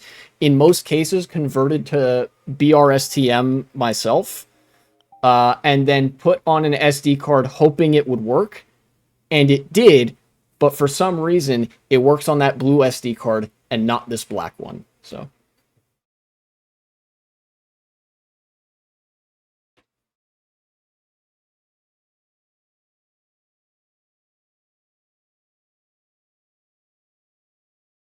Screen's flickering. You guys can see that too. Okay, never mind. We're good. It loaded in. But now my capture card isn't showing or giving any sound. The fuck? Properties.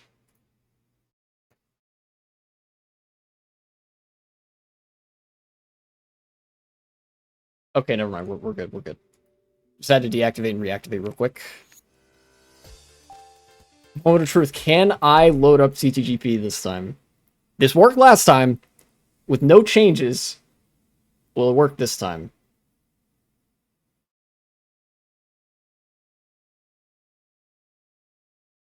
Okay, we're good. We are good. Updates. What I saw in the tutorial video, it had to be 1 gigabyte. 1 gigabyte is too small. That's actually not enough space for CTGP to function. I do think it might, as weird as it sounds, it might have something to do with the 16 gigabytes.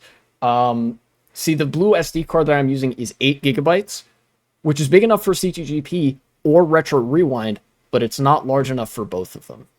Now, but the 16 gigabyte is big enough for both of them, but for some reason I run into issues with CTGP. It could actually be because there's something about an 8 gigabyte card that causes the Wii U to freak out. I don't know what, but it's something. But yeah, those tutorials that say it has to be 1 gigabyte are not entirely correct. They might be onto something, but I don't know. Anyways, we are back. Let's continue with the video. Now, for those of you just joining, this was a speech at the Republican National Convention that I thought it would be notable to comment on because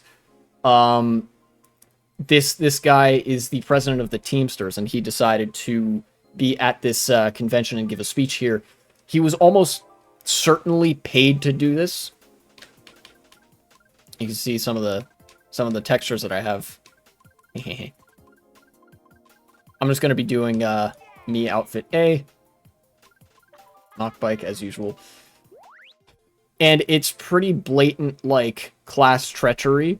Literally, like, the room that this guy is speaking to is full of business elites, party elites, the owning class. And he's talking about the American worker and the American people. And I've kind of analyzed a little bit how this is essentially Nazi rhetoric, that the myth of the Volk, the people, the American worker, in such a way that discludes minorities who are workers. It's sort of constructing this weird nationalist myth around the American worker in such a way that you don't actually have to be pro-worker or pro-union. Anytime this guy has said anything like directly pro-union, people in the crowd have actually been pretty silent, which is no accident. You know, they don't like unions. Gigantic multinational corporation, an individual worker has zero power. It's only when Americans band together in democratic unions that we win real improvements on wages, benefits, and working conditions. Companies like... No applause. Notice there was a pause there. You know, in speeches, a lot of times people give... like, have pauses so people can clap. He listed all of that stuff that, like, yes, unions are necessary for all of this shit, for all of these improved working conditions and improved wages or whatever. Nobody clapped because everybody in the room is not a worker. They have contrary class interests to that.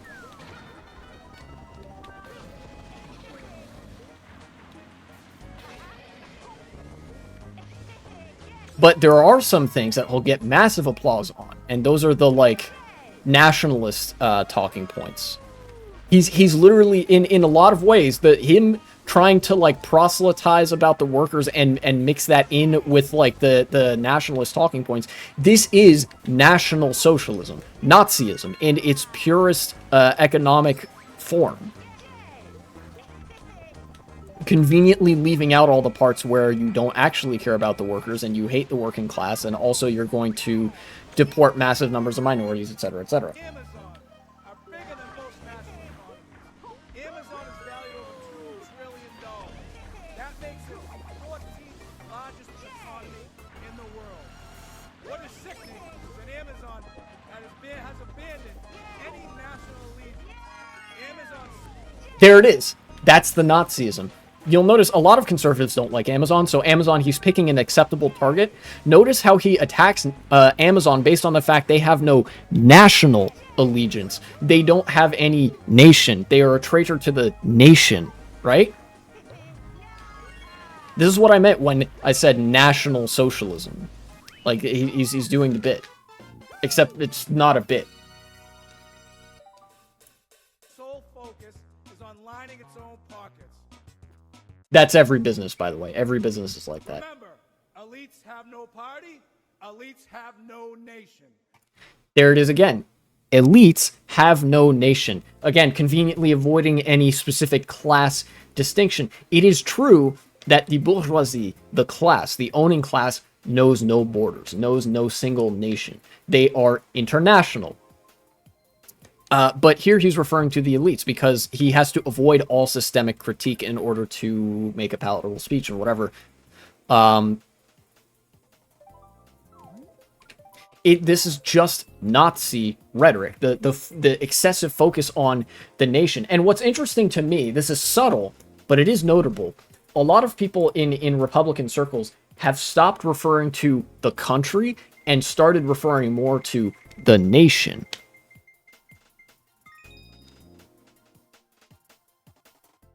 Their loyalty is to the balance sheet and the stock price at the expense of the American worker. Yeah, you got a little bit of applause for that part.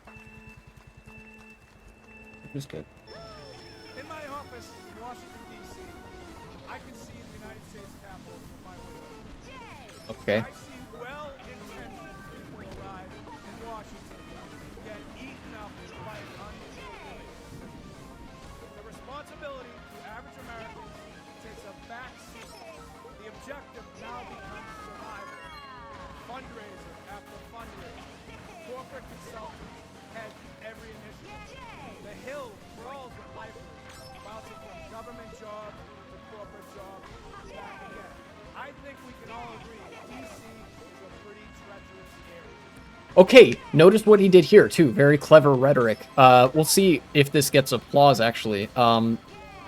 He mentioned a lot of things that are true. The whole, like, well-intentioned people go to DC only to discover, like, the political system is a hellhole of, like, constantly having to fundraise and engage with fucking corporate consultants or whatever that work for the business class. All very real systemic critiques that somebody on the left would have of the political system. But then at the end, he says, and because, at the end, he concludes it, he punctuates it with, we can all agree that DC is a corrupt shithole, basically. And of course, Republicans are going to agree with that because DC mostly votes for the left-leaning option. Most legislation is never meant to go anywhere, and it's all talk. And in America, talk isn't cheap. It's very expensive, and it comes at the cost of our own country. And see, he gets some applause for that. For there he used country instead of nation, but like for mentioning national allegiance and the country, he gets applause. Anything class related, no applause. This is the character of National Socialism, is you get people disingenuously fronting class politics like this, and knowing that the only reason people are actually there, the only like ideological mission that people actually have, is one of the far right and of like, well, an exterminationist platform against queer people, functionally. Like, that's all these people in the crowd care about.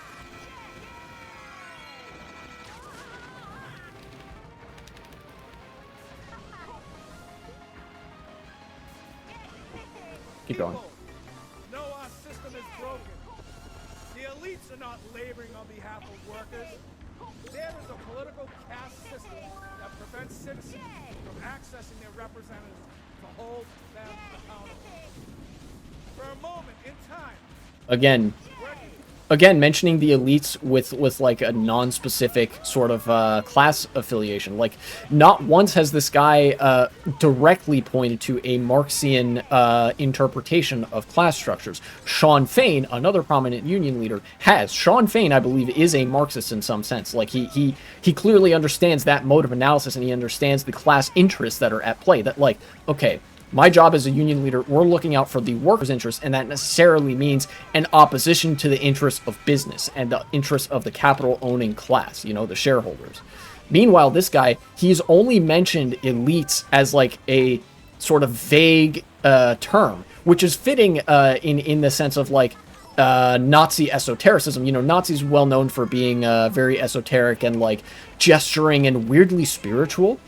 But then also, you'll notice there are two opposite sides of that coin. He refers to the elites, which could mean anything, and he alludes to the American worker, which could also mean just about anything, depending on your interpretation. He knows that the crowd he's speaking to is going to interpret the American worker as white people, and he knows that they're going to interpret the elites as Jews, or like, I don't know, liberals.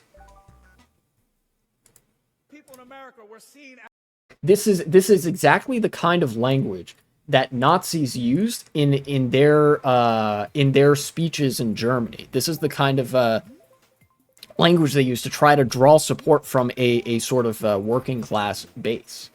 And it worked. Like I mentioned, a lot of unions were sort of trying to cozy up to the Nazis, up to and including on the day that the Nazis sent out thugs to arrest all the leadership for the trade unions.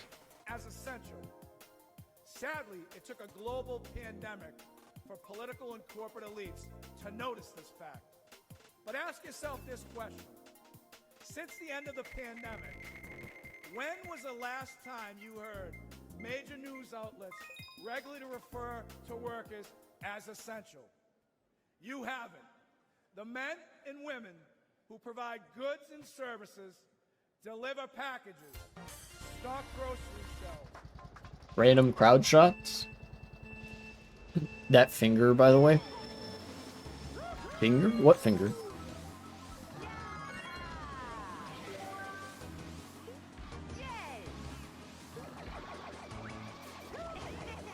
Oh, his? Oh, yeah.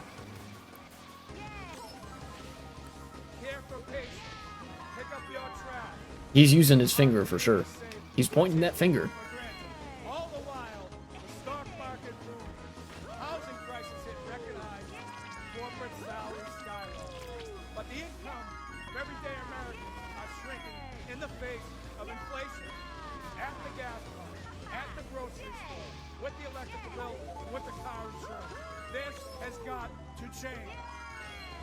See, look, he mentions the whole essential workers bit, and sure, people are like, maybe a little bit positive to that. I don't know. That's mostly a virtue signal, but like any of the direct working class stuff that he mentions is like getting silence, no applause. And then he mentions the typical talking points. Oh, inflation, gas prices, food prices, I guess. I don't know.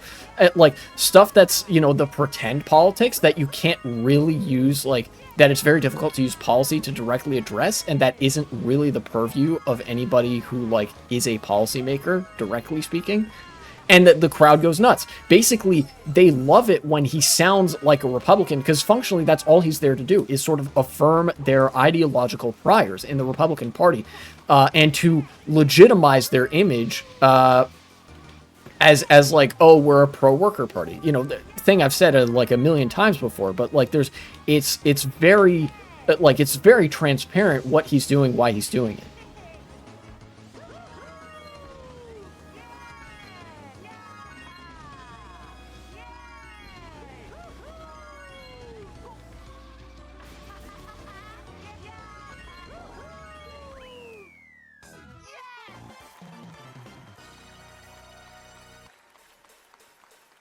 Never forget, American workers own this nation. This nation. There it is again. renters. No applause. Did you catch that? They're not tenants, but the corporate elite. He mentioned renters and tenants.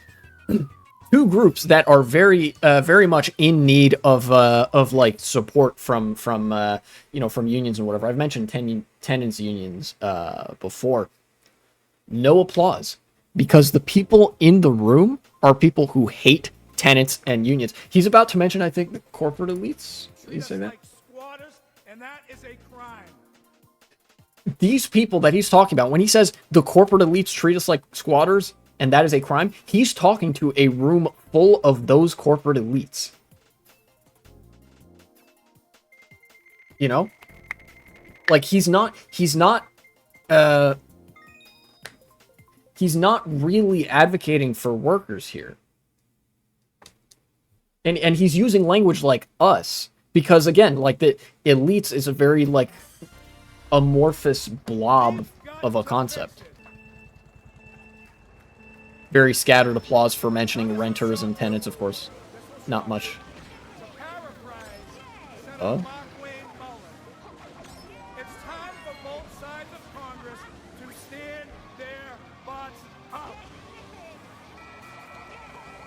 Bitch made. Absolutely bitch made. You guys might remember, this is the guy that almost got into a fight with a senator, or with yeah, I think a senator in Congress. That was Markwayne Mullin. We watched that video. I watched that video a while ago and reacted to it, and I was like, fuck yeah. Because, like, obviously I'm gonna get, like, really, it was cathartic to see a union rep or union leader almost throw hands with, like, a Republican, because Republicans are fucking evil and hate unions. Yeah, this is that same guy. And he's saying, like, oh, you know, Markwayne Mullin is good, actually. That guy who fucking hates unions, he's good, actually. Notice that all he said, he didn't say anything. He just said, oh, yeah, he said that, like, it's time for politicians to stand up. Wow, so brave. Stand up and do what exactly, right? Like, he's using a lot of airtime to say nothing because, like I said, it affirms the validity of the Republican Party. You know?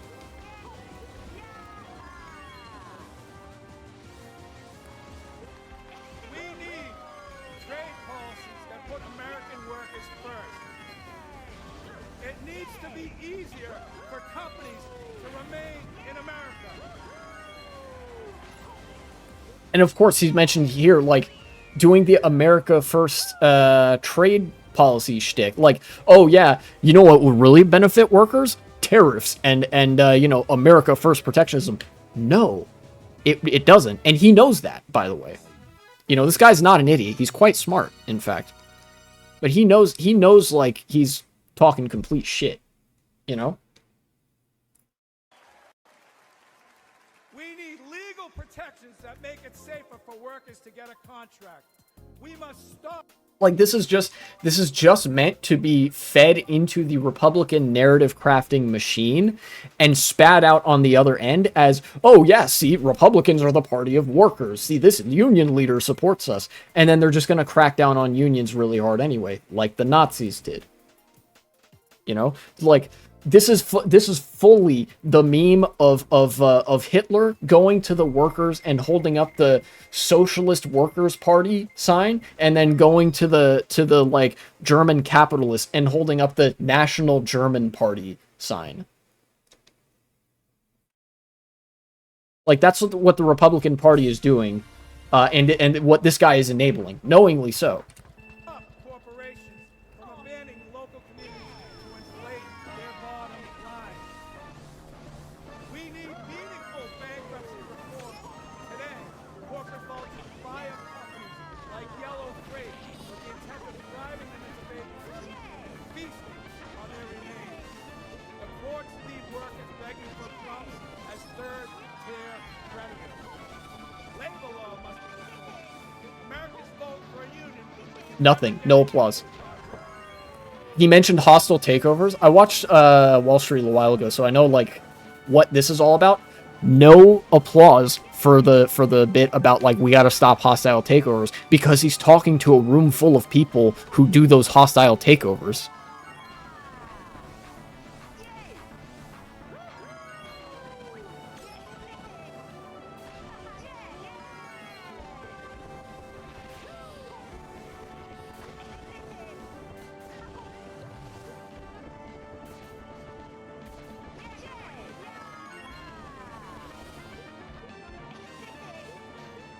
Didn't Mussolini also do that? Play double standing with workers and elites, maybe even before he... Look, you're right. Yes, this is exactly what Mussolini did.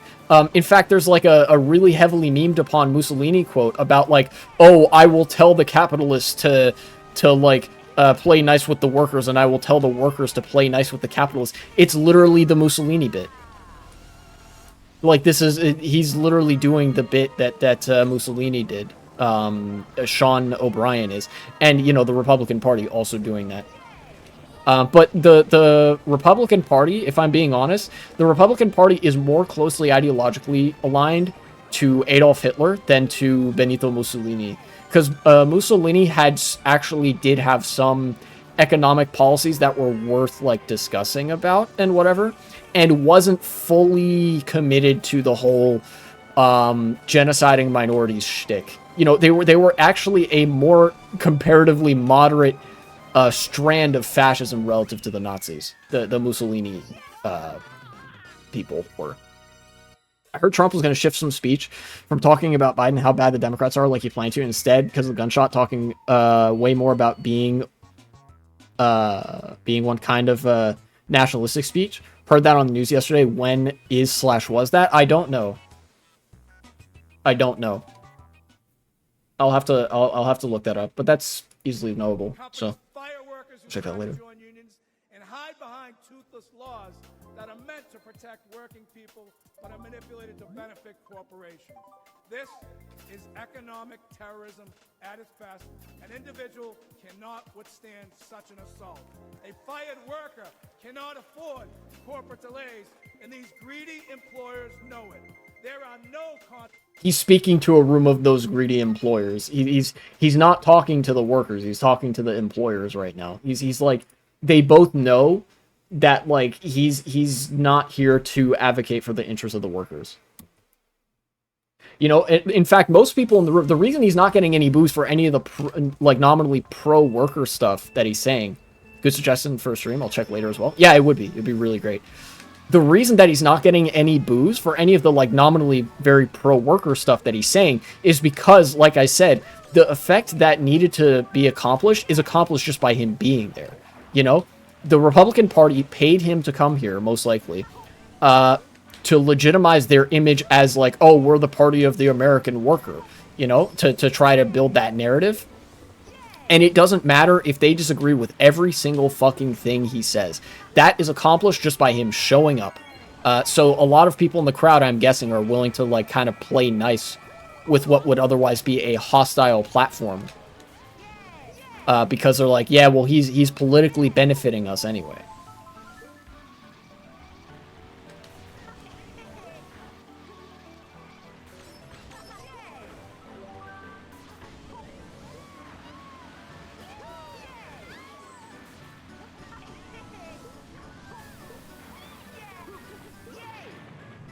That was mean, but I had to do it to him, I guess.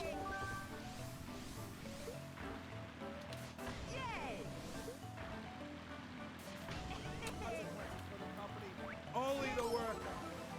We need corporate welfare reform. Under our current system, massive companies like Amazon, Uber, Lyft, and Walmart take zero responsibility for the workers they employ. These companies offer No applause, you'll notice. no retirement benefits, no paid leave, relying on underfunded public assistance. And who foots the bill? The individual taxpayer. The biggest recipients of wealth in this country are corporate. Nothing. Absolutely nothing. Saying all like stuff that is just straight up pro-worker and no applause. Like crickets.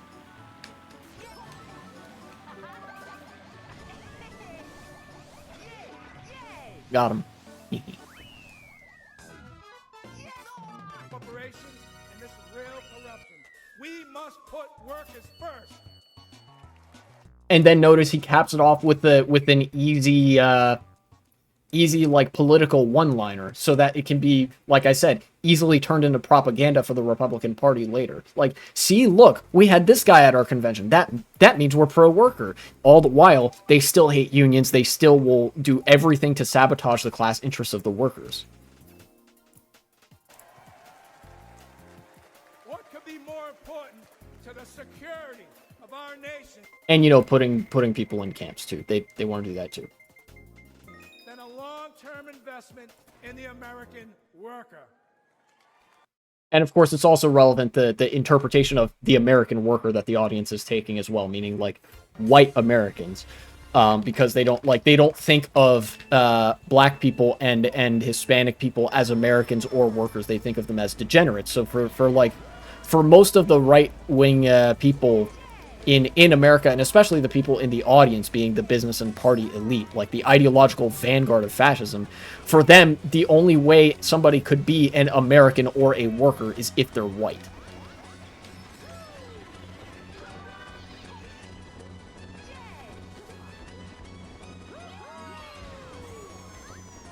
Golden in first. I'm going to start using this here. I feel like this is a good spot to use it.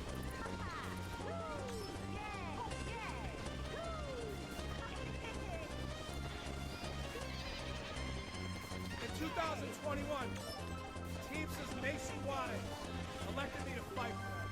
And that's precisely what I'm doing. Something More about this country kind of nothing talk. to say it out loud. I will always speak for America and the American worker, both union and non-union. I challenge each and every one of you, and especially my friends on the Democratic side, to embrace. Of course, and when he's like saying, "Oh, this is going to be a challenge," he emphasizes like, "Oh, this is especially going to be a challenge for the Democrats," right? Like this is it's almost like he's rolling a lot of right-wing politics bits into one. Like this is pulled basically from the "Why I Left the Left" playbook. Cooperation to truly collaborate. Word choice was not an accident there. Let's hear that again. Nation in the entire world. I love this country. The Teamsters love this Oh, country. wait. For meaningful and productive change to ensure we make this great nation in this nation to truly collaborate to achieve There it is. meaningful, productive union. Let's go back a few more seconds. I really want to hammer that point in, so let's get a clean shot of him saying that. Every one of you, and especially my friends on the Democratic side, to embrace Why I left the left. cooperation, to truly collaborate There we go. for meaningful and productive change. This is not a mistake. The language of collaboration, beyond B-Day, you mentioned this with Mussolini. This is the Mussolini bit where he's like, "Oh, we need the capitalists and the workers to work together or for the good of the nation."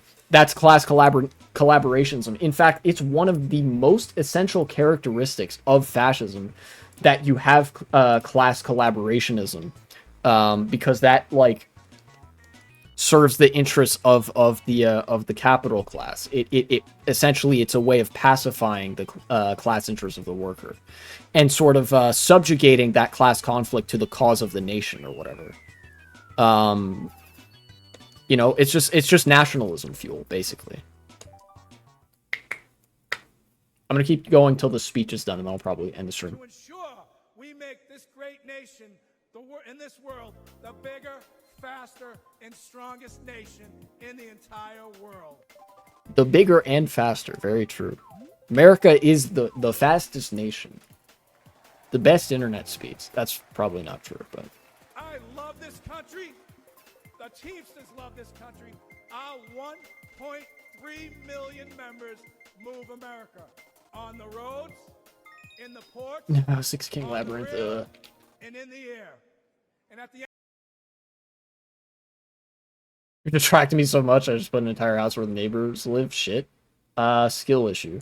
end of the day, if the powers to be stop I accidentally built a whole house voice out of on place. behalf of Nice. American workers, I will not have one single regret. Here, 3 hold on. million members move America. On the roads, in the ports, on the rail, and in the air. And at the end of the day, the powers to be stop me from raising my voice on behalf of American workers. I will not have one single regret. I still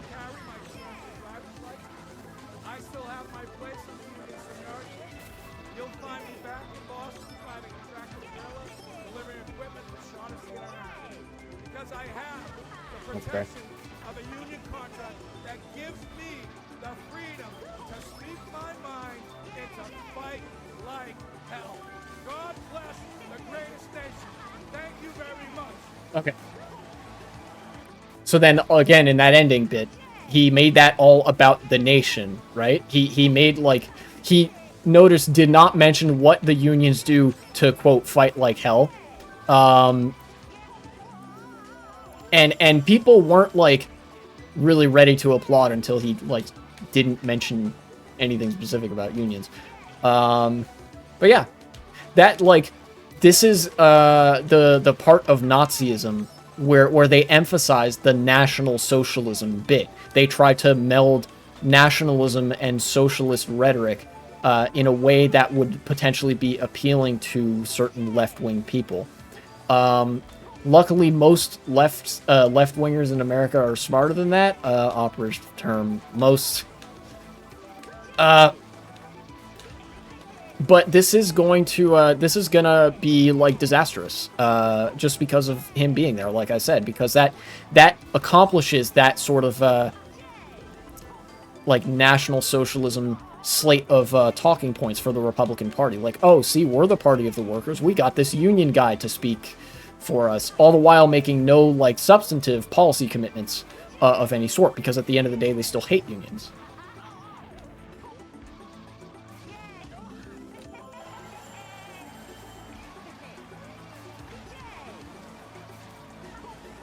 And you know, like I said, he made it all about the nation. Anytime he said something overtly, like, pro-worker, or something that approached that you could charitably interpret as being anti-business, he cloaked it in a lot of non-specific language, and if he, like, even then, sometimes, he didn't get very much applause.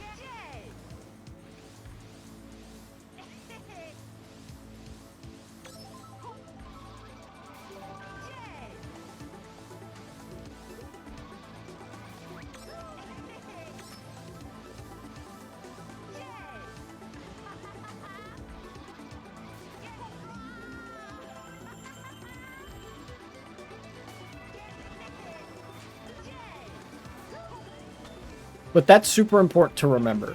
That this speech and some of the talking points contained therein, like Beyond B-Day mentioned, the language of class collaborationism in a way that is meant to project a pro-worker affect is very characteristic of fascism, and a lot of the language that was used trying to make the like, trying to make this connection between, oh, being pro-worker and being pro-nation, that is literal Nazism, National Socialism. Not a, you know, real thing. I mean, it's just Nazism at the end of the day. It's that, you know, big businesses basically pacifying the interests of the workers and taking over the country, privatizing shit, etc., breaking up unions because, oh, you're against the spirit of the nation. This is supposed to be a collaborationist venture, you know.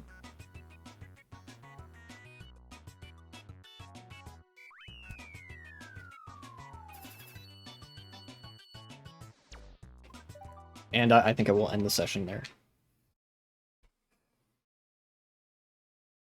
So beware of Republicans marketing themselves as pro-worker. In fact, those Republicans are likely to be the most Hitlerite of all Republicans, of all right-wingers. The right-wingers who say, yeah, I'm conservative, but I'm pro-worker. Nazis.